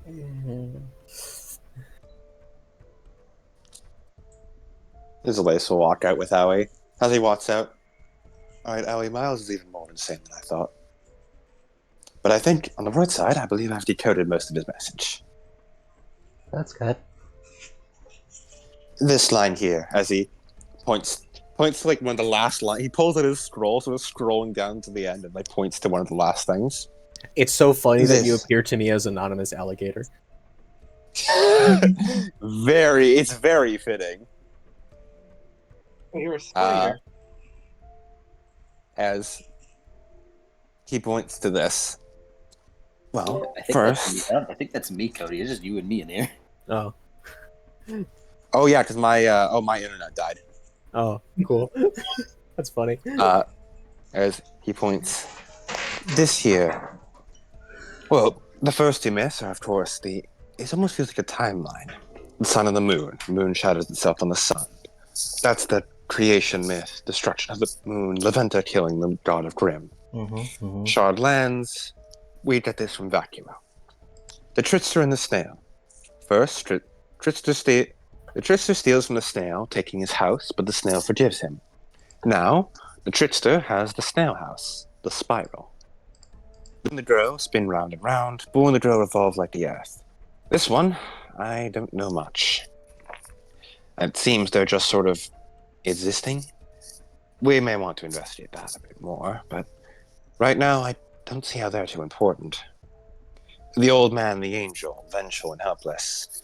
I'm guessing he's referring to the old man as vengeful due to the snow angel completely erasing him from his place and essentially removing him from the hierarchy, becoming the new god.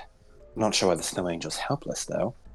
I guess because her hold couldn't quite properly get onto the people. That one I don't quite get either. However, this here, the seven suffer. The seven seek the moon. The seven sin-class Grimm are looking for the moon. Perhaps looking for shards of the moon, or perhaps more specifically looking for the moon god himself. Then the rambles about the wall hitting the usurper being himself, and the wall being the banshee as he named it. Usurper hits the wall. Grimm ride the wall, and Grimm serve the usurper. It seems as though he is calling himself now the wall rider. The usurper rides the wall. Perhaps the banshee possessed him. Him calling it the wall, and himself the wall rider. Or him calling the Grimm itself the wall rider. I'm guessing the wall has something to do with Grimm, perhaps the Grimm itself, or something like that. He could be using Banshee's interface abilities to control Grimm, much the way he can control humans or complex machinery. But here, he points to the very last line. Now I will ride the wall. I will find the spiral. I think he's trying to find the Trickster's house.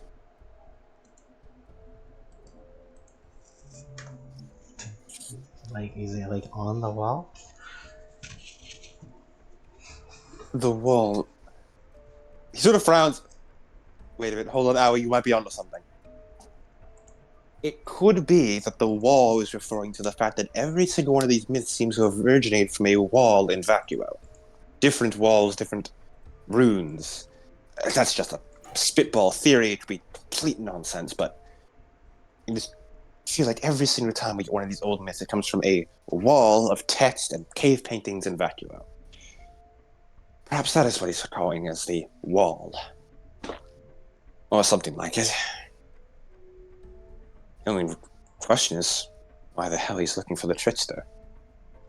Especially considering I doubt any of these gods actually exist. Or, well, massive sentient Grim and time travel exists, so I suppose anything could be possible. Oh wait, I've been thinking.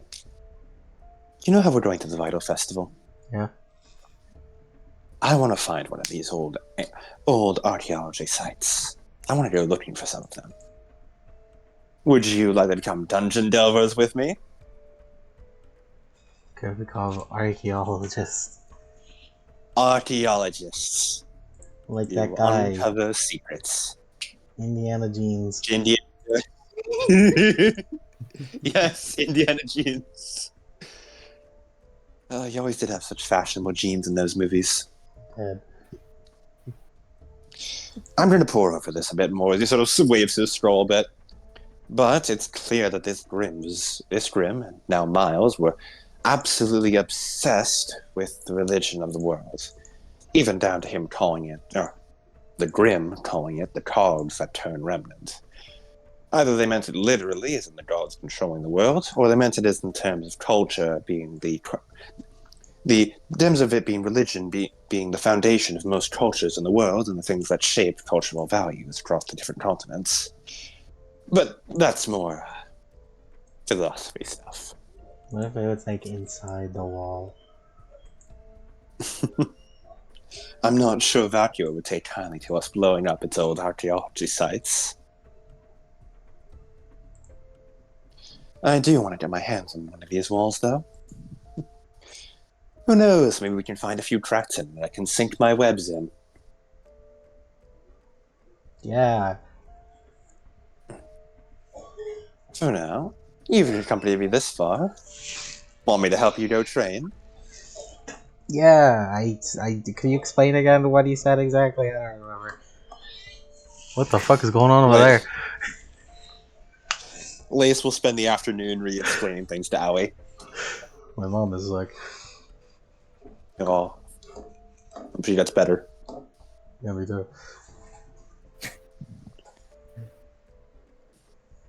Yeah, and that is all for the session, unless someone has anything. Yeah. Then yeah, that's the session. Epilogues? Do I have an epilogue? Epilogues are fun, but do I have one?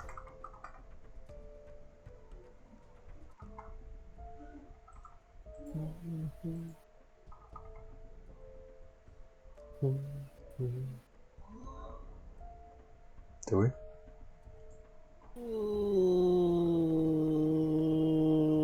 No. Damn. Anything that I could do for an epilogue would be massive spoilers. And I'm just like, no, can't do that. Hold on, no, can't do that. Nope, can't do that. Can't do that yet. So yeah, that's the session. Hope you guys liked it. I liked it. Hoped you guys liked your final resting time. Yay! Cody, I hope you enjoyed Lace continually peering into your mind and searching through your fucking DMs. Yes. Fine. Yes. Finally, rest and relaxation. I've been waiting a month for this. Let's And fucking then go. yeah, Valentine's, and then it's into deep plot.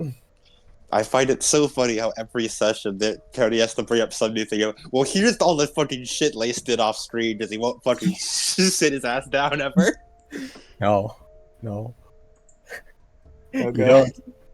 Here's a whole ass major grim plot line because Lace spent like 5 hours investigating everything. Yeah, I was like, all right, hold on. I did the entire final part, the redacted part of it, but was sitting here waiting for you guys to show up. I was like, all right, I gotta do this for Lace, do this for Lace. I'm curious, Cody, because I'm sure you were planning on Miles all like always and stuff. He was. I was. Yes. How are you feeling when fucking I approached you and like I just said to you, "Hey, Lace starts digging into this shit." So I didn't know that you were gonna be the one to do it. I thought that was gonna be something that Mike was gonna look into because Miles and Blake is his thing. Oh, interesting. I didn't get a chance to. Yeah. I didn't. It I was didn't get a chance to do it. it was gonna come up to Grease later, but you brute forced it. Lace is unfortunately very proactive. Like, Yeah, and you like latched on to it way earlier than expected. I'm like, well, shit, I just can't tell him no. I can't tell him no. You cannot look into this lore that I like. It's like, well, fuck. Lace kicked on the door and yoinked the plot from Mike. Not So Grease. Who's still proactive. looking like Lace is, I think, my most anti-railroad character because he does is. not fucking stop. No. Lace is. No, he's your most Oh. railroad character because you force the railroad to happen. Yeah. You make your own. Railroad's the So- DM. Yeah. So don't worry, everyone. Your arcs are rails. coming. He is the next- road that rails. You don't gotta reassure us when our arcs are coming, Doug. We No, know. Owie, don't worry. The Vital Festival, it's your thing. it's her My thing. thing. And it's a lot of the Vital Festival is just going to be pre-battle thing, a battle, short That's after the battle that's thing, the magic of the tournament arc. and then that's it. That's this. It's just a fight. It's just one fight usually. Not if I have anything to say about it. Yeah. We know you have a lot of things to say, Lace. What did anybody ask? I did.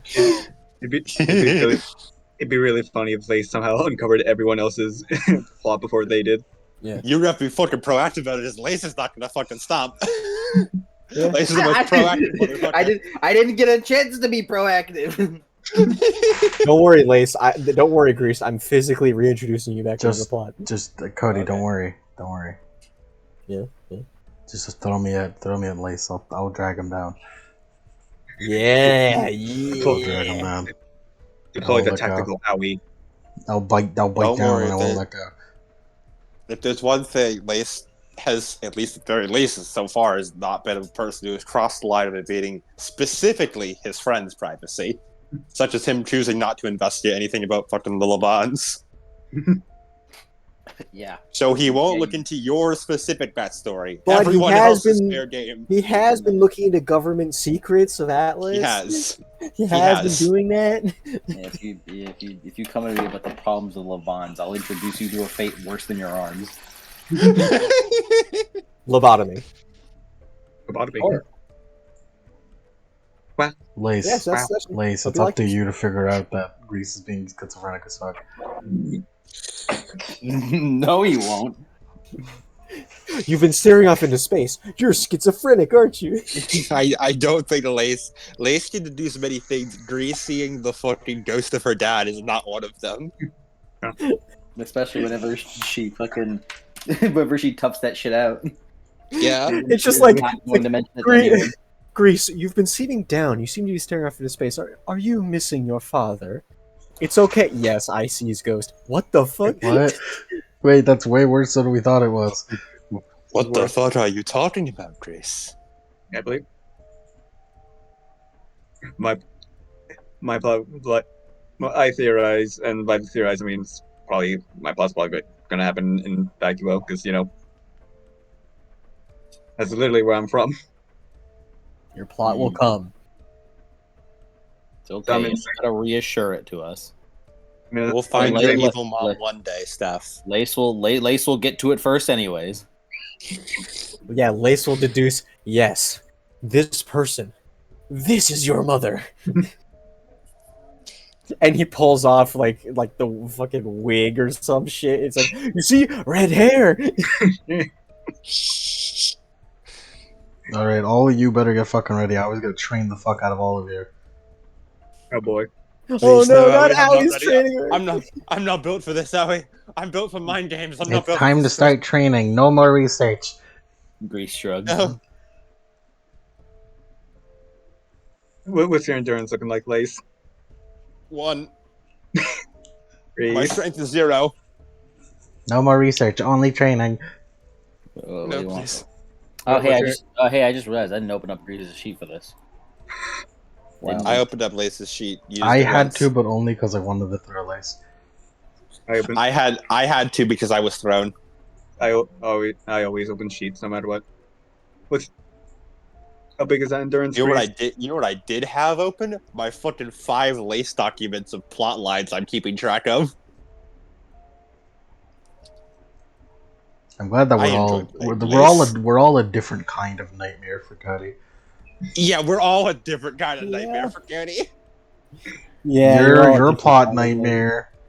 The Grease is Grease. I don't know. Foreshadow nightmare. Foreshadowing nightmare. Why is Grease a foreshadowing nightmare? Steph is a weapon nightmare, and Owie's just a What did I do nightmare wrong? of me coming to Cody and saying, "Hey, this should be a move." I did have I a do? new Owie recipe. And also Overdrive is a combat nightmare. What did I do wrong? I feel like I'm a good boy. What's our current level, by the way? 13. Reese, how big is your endurance? How big is my endurance? 1. Yes. Oh dear. And what's the number of resource bonuses we got? I mean, why do you ask? I'm checking I if just I'm wanna- right. I just want to see how we're gonna fare against Owie's training. Dog, I've sparred against her. I'll be fine. Yeah. We've fought before. Grease is not really. It's not an issue. What's the number of resource bonuses we have right now? I'm not sure. I don't take a look at the player sheets all that much. I believe we're at 4. Okay, so I'm good. Let- Turn the dark! Lace, Grease, confirm. We're at resource bonuses 4, right? Mm-hmm. Okay, cool. Should be. I'm so excited for the tournament art, guys. Yeah. Oh, I haven't updated Grease's aura back to max after that fight. I did open my sheet and see that I had 1 aura, and I was like, wait a minute. That ain't right. I don't think Owie's dying right now.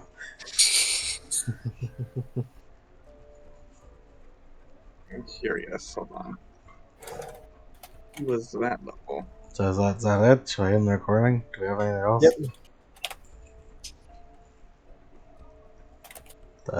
Cody say something cool. What happens next time? Next time, the gang might cause an international incident. Oh no. God damn it. Yeah, it's the Always Sunny. Yeah, exactly. Ba, ba, ba, ba.